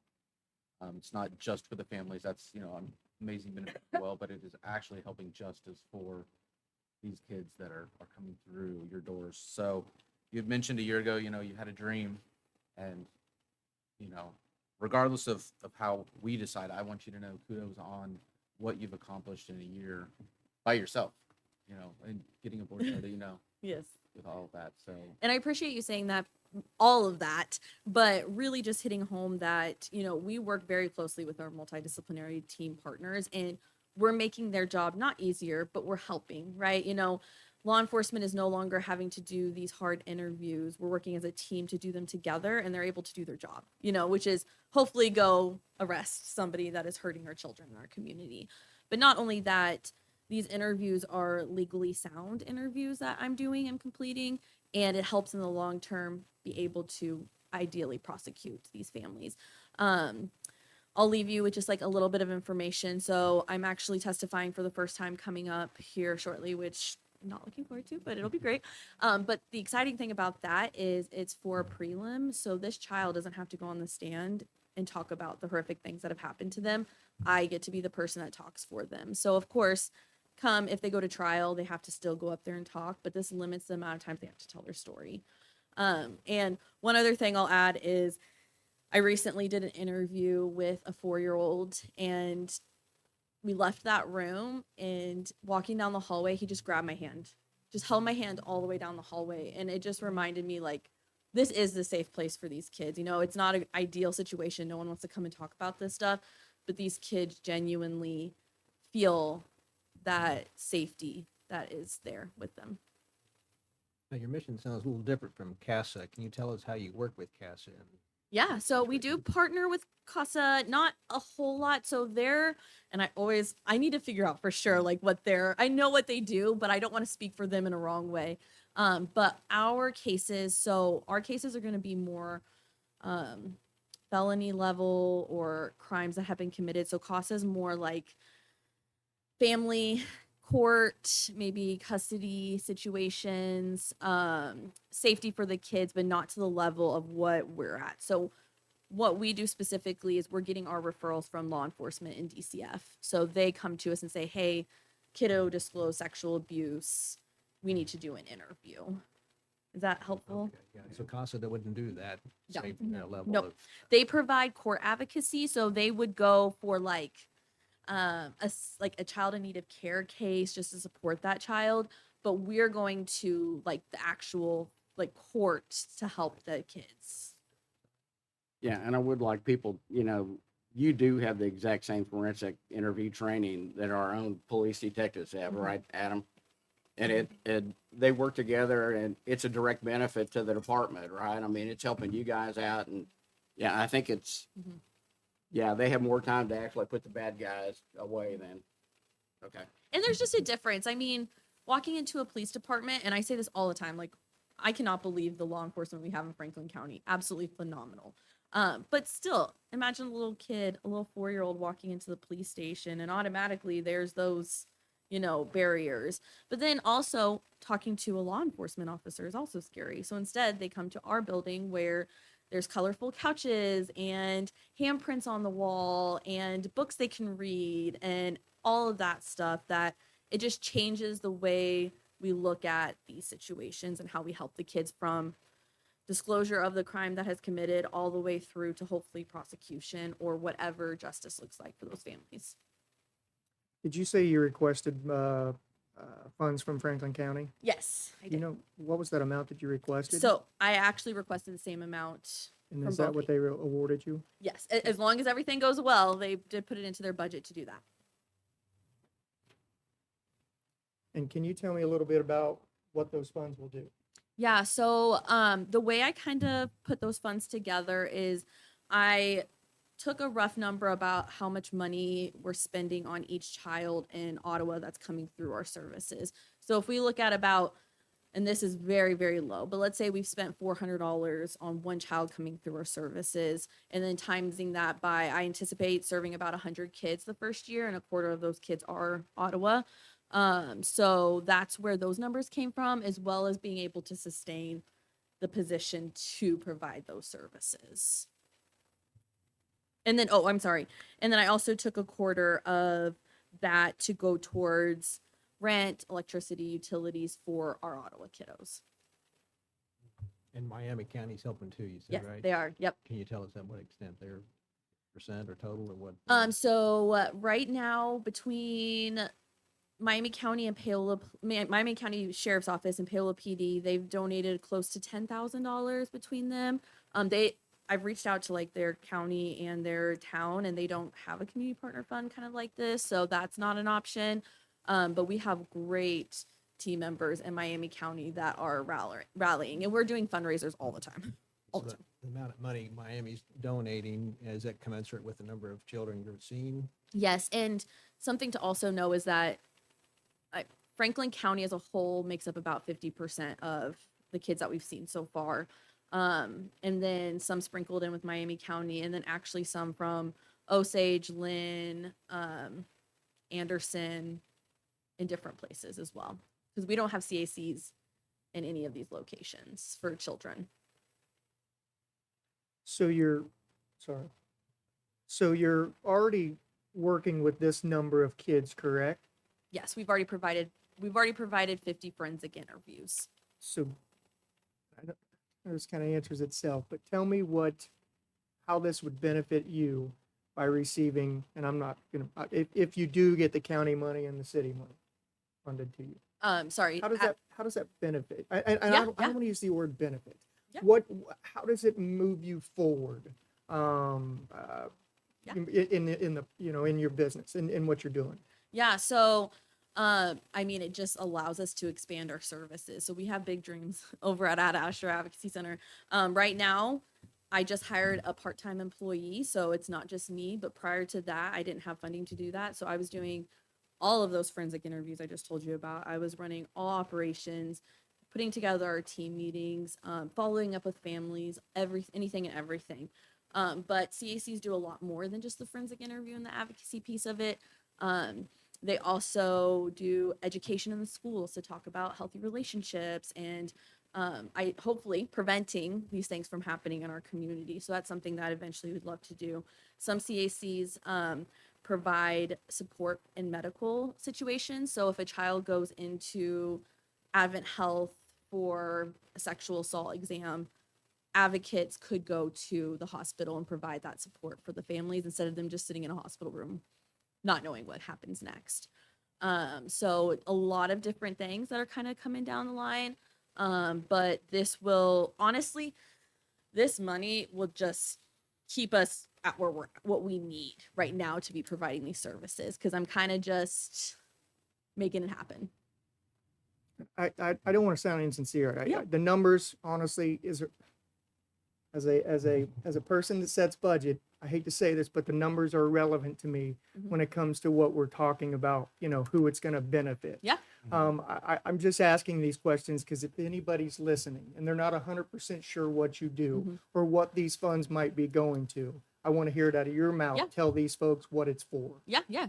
So this is going to protect our children. I mean, this is not only going to protect our children, but it's also going to help our community in the long run. I mean, I'm so interested to see where all of these kids that are being victimized, because when I say that these kids are coming in, we're not talking about like, I got spanked. I'm talking about extreme sexual, physical violence that is happening to these children. So not only in the moment, giving them a safe place, but then also making referrals to therapy and other resources where they can become contributing societies to Ottawa, Kansas. And I would love to see in 10, 15 years what we're looking at for substance use, what we're looking at for domestic violence, child abuse, because we're taking these kids that are in these horrific situations and we're giving them all the resources and support they need to then hopefully not be traumatized adults running around without the tools that they need. Thank you. Is that helpful? Yes, absolutely. Thank you.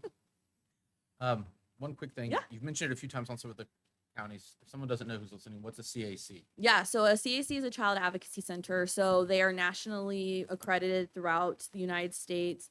And it's a model that is set in place for children that have experienced abuse to come in for forensic interviews, advocacy, all of those different things. So we are number 19 out of all of the counties in Kansas. So we are the newest CAC in Kansas, and there's only 19 of us. And then I appreciate that you touched on oftentimes a lot of this is cyclical and in these environments. They're raised in it, they continue it, perpetuate it. A little bit ago we talked about some potential future expansion, south of town with the water line, and thinking about the opportunities that presents. I think about this as the same thing, that every one of those handprints on your wall, which I will say coming, and seeing your office space was amazing. But inside you do get a little emotional because it's amazing, but it's terrible. It's like that juxtaposition between amazing and terrible, seeing the number of handprints on the wall already. And so I think that's just been fantastic. And, hopefully, like you mentioned, this is a helping hand to get these kids out of these situations, which in 20 years, 10 years, they will become members of society and hopefully, lead better lives in large part to the work that you're doing. So I just wanted to say thank you for that. And it's been amazing to watch you grow this last year. And so with a CAC, is there opportunities for like state funding? If you guys, when you become fully accredited for that type stuff? So we actually already have some state funding. So that's one of my funding sources. It's through the Kansas Governor's Grant Program. And actually, so CACs in Kansas, so out of the 19 of us, right now there's $4.7 million to give to just CACs in Kansas. And we actually just got a raise of $2.7 million. So that will help continue to sustain. And then there are I just handed in another grant for the Attorney General's office. They do CAC stuff and child abuse. I am always looking. But to go back to your comment about the generational trauma that we're seeing, I think you'd be surprised, maybe not, the amount of caregivers that are coming in that have also experienced sexual abuse or physical abuse as a child and that have not worked through that. And then here we have a parent that says, I'm never going to let this happen to my kid. And I want to make it very clear, it's not their fault it happened to their kid, but then it happened, and then it's just like that snowball effect. So being able to just like holistically wrap around the family. And something else to add is that Mayor Clayton came by, and every kid that comes through our doors after the interview, they get to go and do a handprint on the wall. So we have a wall full of colorful handprints from little tinies to even adults. Thank you. Do we have any other questions for? Well, maybe you covered it. Your budget for this next year, what would the total dollars be? Do you think you're going to need to operate in 27? I guess we're into. I actually was just working on my budget. We'd be looking at it. If I had everything we needed, including staff, we'd probably be looking at like 400,000 with everything we need. So of course, a majority of that is going to be staffing, but all of our services are free. So families aren't paying for anything. With that, is there any statute, and Attorney Finch, you might be able to touch on this as well, state level, when someone is found guilty, and a lot of other crimes, if they're found guilty, there's restitution that they have to pay back. Is there anything in these charges, I guess for lack of a better term, that there's any type of future payback or financial compensation that does come to these victims that you That's a great question. know of? I don't. I know, and I don't want to speak for sure, but I think some of the funding that like the sheriff's department and county attorney's office is able to provide us with comes from that. Don't quote me Okay. on that, but I think it does some of that come from that. Thank you. Thank you. That's it. For you, thank you.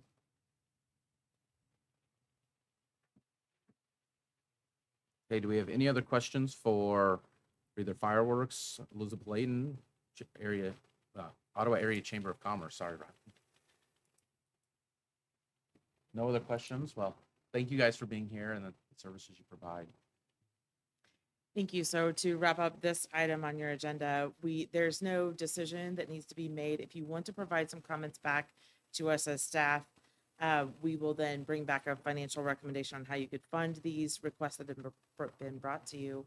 If you want to have a second conversation about what level you might be interested in funding these organizations, we can do that too. I know this meeting's running a little longer than maybe originally anticipated, so it's up to you.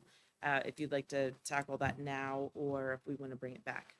Can you go back to that? Yes.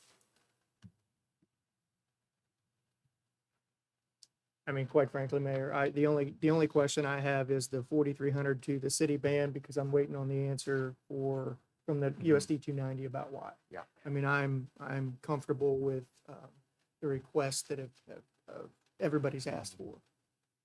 Yeah, I would agree with Commissioner Crowley, Mayor Pro Tem Crowley. All the same. I question the $4,300 for the stands. I feel like they've got a little responsibility. I agree. Go ahead and try to get some private funds or something, or, I don't know. Well, I'm sorry, I misspoke. I feel like USD 290 has some responsibility. Well, That's what I meant. or, So that's where I was At getting least- at. That, have that answer before. yes.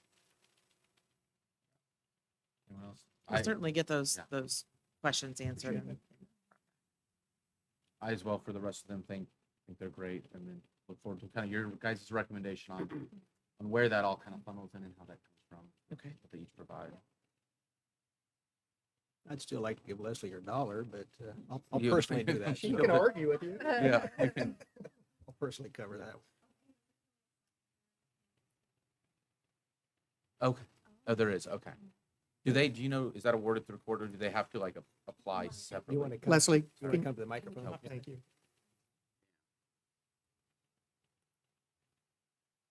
No, you're fine. My understanding through work at Elizabeth Layton Center that we've done with this is the victim themselves is responsible for applying to the state for the funding. And if that funding is awarded, then the state directly pays the service organization for Okay. the service provided. Do you know on that, like, obviously a lot of these are minors, would that be a family member applying on their behalf? Would a CAC apply on their behalf, or? That's a great question. The experience that I'm aware of is ELC did sponsor the application for the individuals who were in our services who applied. Okay. So I do believe there might be a mutual partnership between the organization of service provision Yeah. and being able to advocate for that victim. Okay. Thank you. Thank you for Sure, that. thank you. Yeah, you, Just when it comes to the CAC services, we can't bill anything. Mhm. So like, for example, the crime victims comp, we would actually help like walk the family through that, but it would be more like if they are wanting therapy and they can't pay for therapy, we'd be asking for that. So we would never be reimbursed for our services through victims comp. Yeah. So, okay. Thank you. No, that helps. of course. Okay, yeah.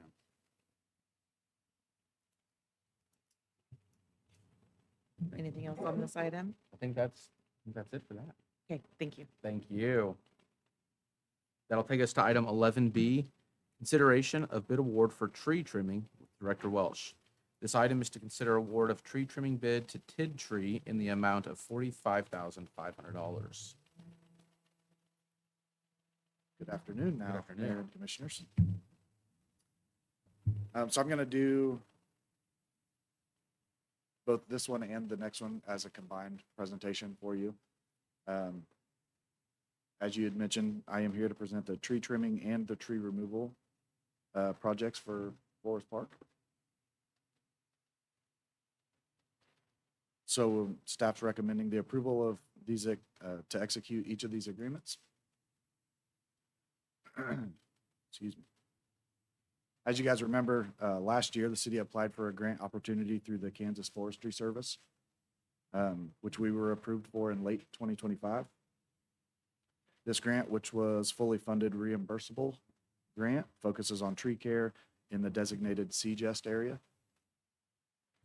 There were several parts to the scope of this grant, which included the removal of 12 hazardous trees in Forest Park, the trimming and removal of all of the deadwood and storm damage in the existing trees at Forest Park, and the replacement of each removed trees at a ratio of 12 to 1, or sorry, 2 to 1, not 12 to 1. So the city issued RFPs on March 4th for the removal and trimming services, which were publicly opened on March 26th. We did receive a lot of interest in these services, 5 proposals for the tree trimming services and 7 proposals for the tree removal services. Each proposal was evaluated based on qualification, compliance specification, and total cost. Minimum insurance requirements are standard with city service contracts, but each of these contracts also require the proposer to have a certified arborist on staff to ensure that they understand best forestry practice. This agreement stipulates that each of these services be completed by the end of the year 2026, with no work to take place between October 15th and September 25th, ensuring that there's no interference with our annual shows that take place in the park. So this shows that it aligns with our strategic alignment, both safety and education, as well as quality of life.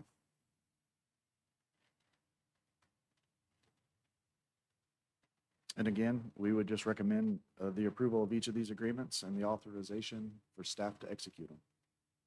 You would also have the option, if you'd like, to defer these to a future meeting if you would like more time to discuss. Director Welsh, can you go back a couple slides to the dates? This Nope. one here? Yeah, no work allowed August 15th Yes. to September 25th. I'm sorry, I thought you said October, so I was just making sure that anybody who was listening, August 15th, okay, just making sure. if I misspoke. Have you reviewed Tid Tree's proposal? And I'm assuming it aligns with the request that you had for, the extent of the trimming?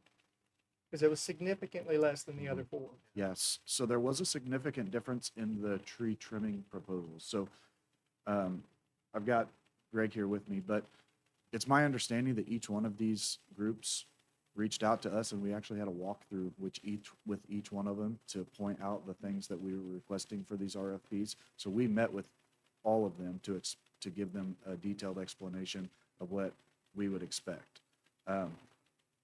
We were quite shocked to see that Tid Tree was such a significant difference. We have done work with Tid Tree in the past, so we have no concerns with the quality of the work that they would provide. Some of the other ones, they may not be local, or we have not done work with them. I really can't give you a good explanation as to why their number was so much significantly lower than all of the other ones, but historically, we've done work with Tid Tree on several different occasions. So, And I appreciate the walkthrough, because as a contractor that bids stuff per plan, sometimes we miss something. When you do an RFP, and I look at a plan, maybe I'm missing something, and that's why I'm significantly less, or whatever, significantly higher. So the walkthrough is extremely important, because then you've pointed at trees or whatever, and you've told them this, this, and this. So everybody now has the same game plan. So, I'm delighted that TIDS is, extremely lower, but, and it's great to hear that you've worked with them before, because there's no surprises hopefully coming forward. Yeah, and just to point out, those detailed walkthrough, Greg had a lot of notes that he took with him, so he made sure that everybody was receiving the exact same information. He was also working very, very closely with our state forester to make sure that the information that we were providing was exactly what the expectation is. So. Do we have any other questions on the bid award for tree trimming? Mr. Mayor, I'll make the motion. We approve item 11B with the lowest bid. I'll second. We have a motion and a second. Any other discussion? May I have roll call, please? How do you vote, Mayor Pro Tem Crowley? Yes. Commissioner Skidmore? Yes. Commissioner Van Layden? Yes. Commissioner Allen? Yes. And Mayor Clayton? I vote yes. Motion passes. I'll make the motion that we approve item 11C on our agenda. I'll second. We have a motion and a second. Any other discussion? I did want to ask on this, Director Welsh. I know we had noted on some of the trees, there were several walnut trees being cut down. Even yesterday, as we were out, we had an individual who didn't want us to help with a tree because he had someone who bought the tree that was already laying over because it was a walnut. I'm not sure the name. It's out on Old 50 at the top of the Yeah. hill. Barrel. Okay. And, Yeah. just thinking about the size of these trees, if there's, walnut is expensive. And just, have we thought about that, reaching out to say, if they cut it down and lay it, would they pick it up, or what that would look like potentially? I if would hate that's to an speak for option. that company at this point. We have not reached out to discuss that. Historically, we have talked to folks that were interested in logging, essentially for those types of things. And the last conversation that I had with someone was that they didn't like to take trees off of public land in the park areas because they don't really know what they might find in them. That makes sense. So, if somebody was in there hanging signs in the past and they left the nails in there, the saw blades that they use for their mills are extremely expensive. So this has been several years since I've had that conversation. So to answer your question, no, we have not reached out to look into that. Historically, that would be why, is based on a conversation that I've had in the past. Yeah, would that be something, I think when we get to I'm still fine with moving forward. If we could at least call and say, we're going to have this, instead of throwing it in the trash, for lack of a better term, that they're going to be doing, if someone would be interested. I know it adds some complexity coordinating for you guys, maybe. Well, Mr. Mayor, I wouldn't be interested in that on this bid Okay. because this bid is for removal of the trees. Yeah. So maybe on the next one, if we want to have that conversation prior to, if somebody wants to cut and lay Yeah. and remove, yes, but Yeah, this 'cause one is specifically just to- for removal. Specifically for So- removal, and that would have been a part of the conversation or a part of the RFP to make sure that we are saving X amount of the trunk of the tree with Yeah. non-damaged. At this point, they may just be coming in with large equipment and just getting rid of it. So it'd be hard to go back now and change what it That makes is. sense. And I appreciate that conversation. I think maybe in the future, if we could, that'd be great, but Yeah, I think in the future that would be a good idea to check with him. I checked actually for my wife once at Baker, and he looked at the tree and they were gonna, instead of costing him to take it down, he was gonna pay him like $2,000. So I don't know what maple tree or whatever, Yeah. but yeah, I think it's worth having that conversation. Give us their number, yeah. Yeah, we got a bunch to take especially down. with the size of, some of those Yeah, walnut the trees, size too. of some of Yeah. those, yeah. Any other discussion? May I have roll call, please? How do you vote, Commissioner Van Layden? Yes. Commissioner Allen? Yes. Mayor Pro Tem Crowley? Yes. Commissioner Skidmore? Yes. And Mayor Clayton? I vote yes. Motion passes. Thank you to you both for your work on all of this. That'll take us to item 11D, consideration of bid award for environmental assessment. This item is to consider award of bid for pre-demolition environmental assessment of the existing municipal facility, Ottawa Golf Course Clubhouse, to professional environmental engineers with a bid of $5,258 and authorize city manager Motti to execute an agreement. We'll hear from Director Landis. Welcome. Thank you. This piece that we have bid out is basically the first step in a three-step process for eventual demolition of the clubhouse. That was part of the property that we purchased in 2024 at the Ottawa Golf Course. And the very first step in this is getting an environmental assessment of the building so that we can find out exactly what hazardous materials need to be mitigated or abated before we would hire an eventual demolition contractor. So the RFP went out and bids were opened at the end of March. We had BG Consultants assist with accumulating and rating the information provided in all of the bids. We had 6 respondents to our RFP, and we had a range in pricing for what was going to be provided to us. As part of the bid documents, we did ask if any of them were available to do the mitigation or abatement portion. Part of our respondents are actual abatement or mitigation companies, and the other are engineers. And so really they don't do the opposite of each. So you find that in the bids that were provided to us, and that they're all capable of doing assessments. What we were rating our review of their bid documents were they were going to be able to provide to us and how we're going to be able to use that for the next step in our process, which is the actual mitigation. So our the option that we're bringing to you is for professional environmental engineers. Their main office is out of St. Louis. They do have, the person that would be working with us is out of their office in Kansas City. They do work with KDHE on a regular basis and do provide those environmental assessments for many of their locations as well. The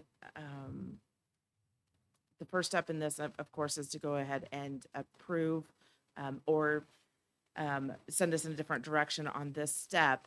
But then once we have that report back, then we would use that to put out an RFP for the actual abatement piece. And then we'll use that actual mitigation step to go in and abate all of those issues before we ever demolish the building. Do you have questions about the process or the item that we've brought to you before I move to the recommendation? Is there any chance that whoever we hire to demolish it may not accept any report that we give, or is this kind of a standardized form for everybody to review? Great question. The report that we would receive back would meet the requirements under KDHE. So there are environmental testings that have to occur and have to meet certain specifications in order for them to produce a report that could be used. And then that report is used by whatever company or contractor we would use to come in and actually abate those issues. They have to then also perform to a specific standard to mitigate those issues prior to us issuing award of bid for a contractor. So the eventual contractor for the demolition would be relying on all of those parts and pieces meeting the standards before we ever get to that point. I see, I used a matrix to determine the one you're proposing, so I guess was it some obvious issues with some of the lower bids that didn't meet the requirements on the matrix? In our review, largely they just weren't as maybe in depth of an analysis and meeting the requirements that we had placed in the bid documents. So we have a couple of we have two lower bids, of course, that let's see if I can pick out a couple of things. The technical proposal was missing in one of them. The management plan wasn't provided. So ranking overall, and we use a scoring process and then ranking by percentages, their percentage of responding to the RFP overall and those items that we've required in the RFP in those bid documents were significantly lower than the higher end. Of course, the top end and the most expensive also actually rated higher than the one we're proposing. But the respondent that we're recommending really did meet all of the qualifications, and they were the least of the highest ranked in the scoring overall, if that makes sense. I mean, I'm glad you were looking at that. That's my main point. I think it's a good way to do it, to determine it.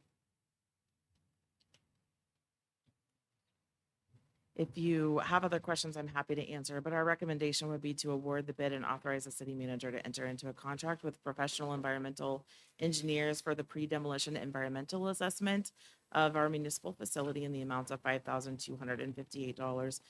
You could also reject our recommendation, send us back to do some more research, refer this item to a future meeting, or we can reject all bids and begin the process again. Thank you. I just want to say thank you too for getting this going. Obviously, like you mentioned, sometimes it's not as simple as just getting a bulldozer and pushing it in. There's steps we have to follow.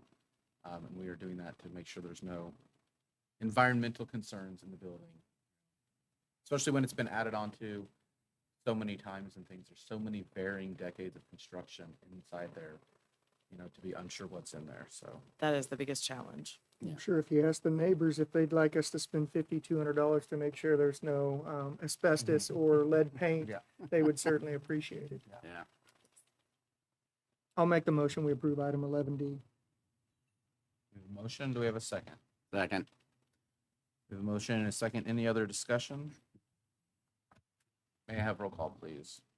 How do you vote, Commissioner Skidmore? Yes. Commissioner Van Layden? Yes. Commissioner Allen? Yes. Mayor Pro Tem Crowley? Yes. And Mayor Clayton? I vote yes. Motion passes. Thank you. That'll take us to item 12, comments by our city manager.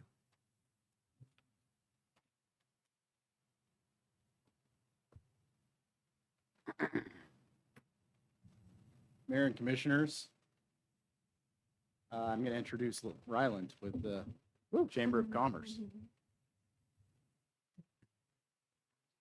Yeah. Thought you didn't want to talk to me. You're gonna Yeah. have to talk to me anyways. No, and I'm gonna keep my bit really brief. What we're here to be able to talk about is the difference between the 2025 fireworks show and the 2026 fireworks show. I brought with me Rudy Holden, one of our shooters and planners for the shoot. And really what I'd like to start with is just give a little bit of background in regards to the fireworks process. Give me just 1 second while I pull up my notes so I don't miss anything. A couple housekeeping pieces. All the funds that we receive, both donations from the city, from the county, and from grants, all go towards the shooting of the fireworks. So whether that's the actual fireworks themselves, the mortar tubes, the supplies, where you get into what those supplies look like, but to be able to make that shoot happen. And then from a partnership standpoint, the chamber really plays as the fundraising arm of the fireworks shoot, where the city of Ottawa pulls a ton of weight in regards to making this program happen each year.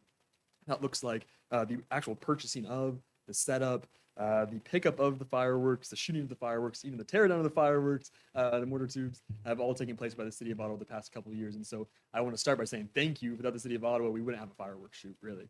And so this donation piece or the sponsorship piece is just one element of the fireworks shoot. And so I believe Rudy has a handful of slides here about what the details of where the money went in 2025 versus where it's going to go this year in 2026.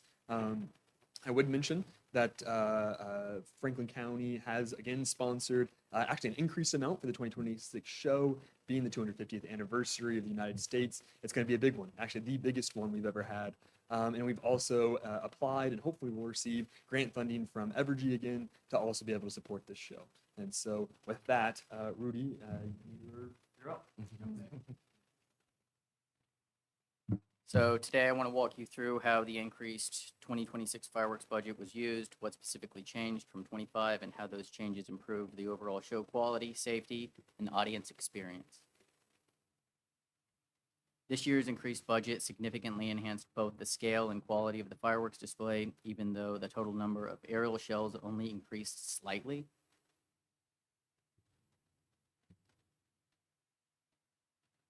Oh, missing stuff up. The biggest gains came from a substantial expansion in cake effects and upgrades to our firing system, which together allowed for a more continuous, dynamic, and professionally choreographed show. The investment focused on three main areas: expanding visual impact, improving show pacing, and increasing control and safety. First, we expanded our aerial effects by increasing shell counts and introducing 8-inch shells, which gave us a much stronger and more impactful finale. Second, we made a major investment in cake inventory by more than quadrupling shots.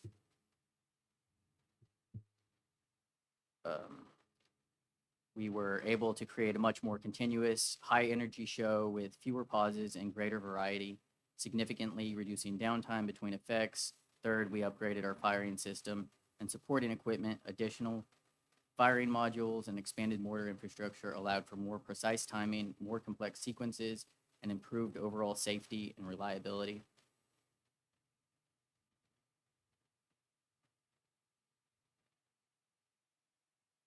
Altogether, these upgrades allowed us to deliver a larger, more coordinated, and more dynamic show for the community.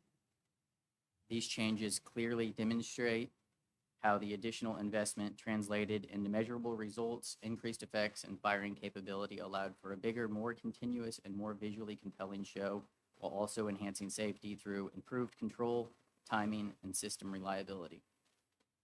In short, we didn't just spend more, we delivered a significantly higher quality event. And if you guys have any questions, I'd be happy to answer. Thank you, Rudy, and thank you as well, Ryan, for that. I'm already excited. Just listening to that, it's already exciting. You know, I think last year, how good the finale was. And so it's just exciting, you know, mentioning that, you know, bigger finale and the safety aspect is a great thing to mention. You know, sometimes we get excited and we're like, oh, we're going to shoot off another 2,000 fireworks, but there's a lot of safety concerns with that. So I appreciate you mentioning how that works and all the work that goes into the background of that and kind of designing that show. So thank you for all your work on it. Just real quick, Clayton, how many years you been doing this? This is for the city, this is my 4th year. Okay. Maybe my 3rd. I might be lying here, but You have all your fingers, is that right? I'm Yep. sorry. You have all your Yeah, I fingers? have all my Oh, fingers. okay. Yeah. Well, see, Was- I do all the remote firing. Blake, he does the hand firing with a group of people that we bring in that volunteer to do all the firing. So So they're the ones. That's that why they do would it. have Blake show up. Yeah, yeah. I'm sure Tim could tell you a little Yeah, bit more about that. I, He did my it with us when I license is first started. expired, so I can't even help anymore. Well, I used to, but it's been a few years, Yes. so. Could you quickly just touch on the two different types, the mortars and the cakes, kind of what those are and how they're different? Right, right. So a mortar is just a tube, that you hand load a shell into, and it launches into the air. Where a cake is basically a cardboard box full of tubes and multiple fire out of there with the lighting of one fuse. That Yep. explains it. And I know I'm excited for some 8-inch, Right. this year, I'm sure. Right. Well, and now because of the increased budget, we own our own 8-inch mortar shell or mortar tubes, which we didn't previously. We actually borrowed them from another fire crew we had worked with us in the past who no longer work with us, and us owning those gives us the ability to do it every single year. Awesome. That's great. Well, thank you both Yeah. for your work on this and everything. I'm excited to see it this year. Yeah, thanks for getting me out of it. Yeah. yeah.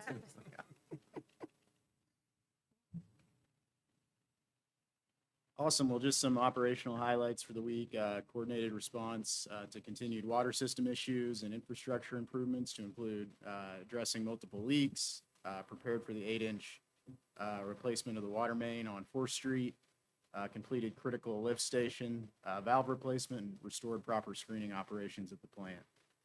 On the public works side, we completed preparation for chip seal, including crack sealing, patching potholes, chip seal, repaired the storm pipe over at 2nd Poplar, completed multiple road and brick repairs related to utility work, and then completed pool painting.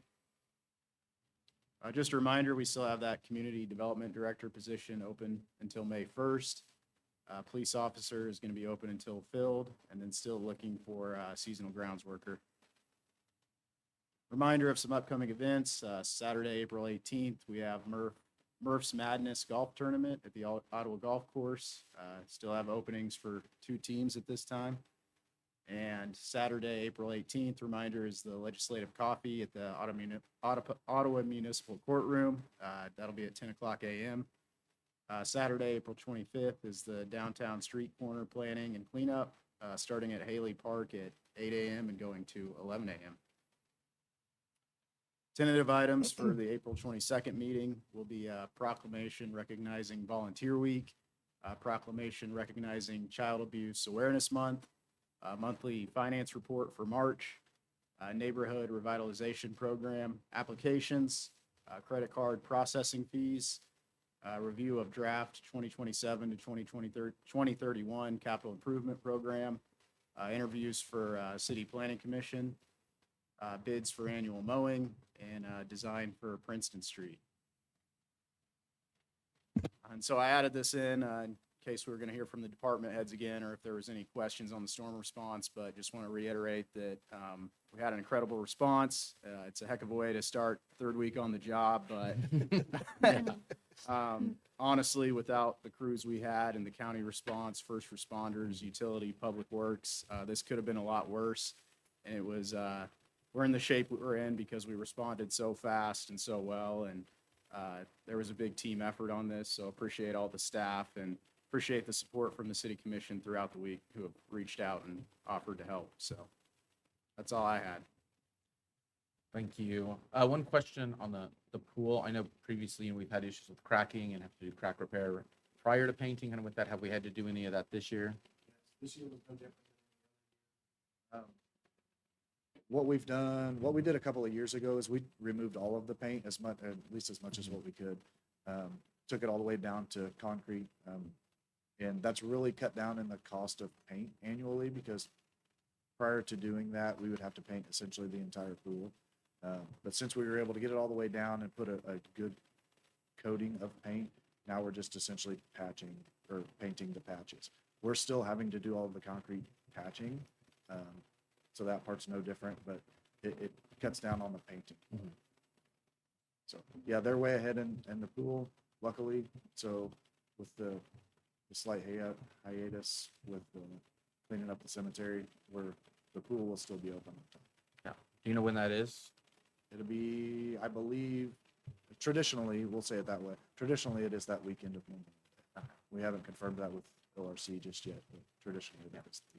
And then following up with that, I know I saw restrooms and stuff are open we have restrooms open, water fountains functional. Water fountains are not open Okay. yet. That was one of But the this things would- on the list to do that has been postponed at this point. But yes, we will get them open just as soon as what we can. The splash pad, we will continue that same timeframe, like just around the Memorial Day. I don't want to put a date on it just yet, but somewhere around the Memorial Day when the splash pad. Awesome. Thank you. Any other questions for the city manager? Just make sure you're not rethinking the decision to come to Ottawa after You're stuck with me now, so. We're trauma bonded. Yeah.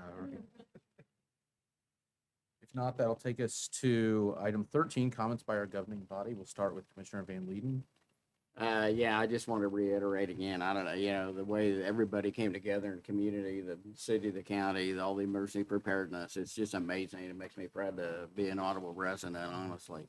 Not that I'm not always, but, and then is there any place that there's like a list of contractors that are, have been authorized by the city, or so people know Called community development. community development? Yep.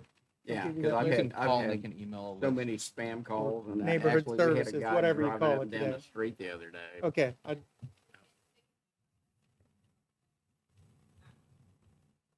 Okay. No, other than that, and I will say for any of the volunteers and stuff, remember that Sarah Stopper at the Main Street does have those tabs opened up at some of the local businesses for lunch, and we've had some people that are going to donate money to offset the cost of those meals. That's it. Thank you. Commissioner Allen. Yeah, I just want to echo the thank you to all of our city staff and all of the volunteers who have given their time to help everyone recover from the storm. I know it's not comfortable for the volunteers and it's not comfortable for the people living in the situation. So we appreciate everyone putting in the work and just trying to get everybody online and back up and running as quickly as possible. Thank you. Commissioner Skidmore. Yeah, I'm just reminded when Brian Silcott came here, I believe shortly after he arrived, that's when we had Storm Uri. Mhm. And so, yeah, I should have warned you ahead of time, maybe. Be prepared for something to happen. Maybe you wouldn't have come, but I'm glad you're here. But you handled it well, so thank you for that. And all the department heads too.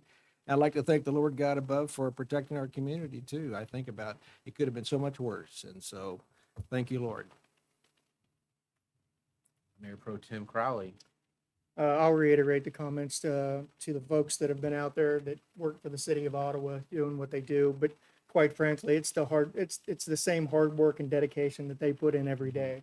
It's just it takes incidents like this for us to, tell them, hey, good job. Yeah. Where, Director Sneathen pointed out earlier, they're not told good job all the time. And, hey, I'm not told good job every day either, but it's the same hard work and dedication that they put in and day out, whether there's a storm or not. So don't wait till the next storm to tell them.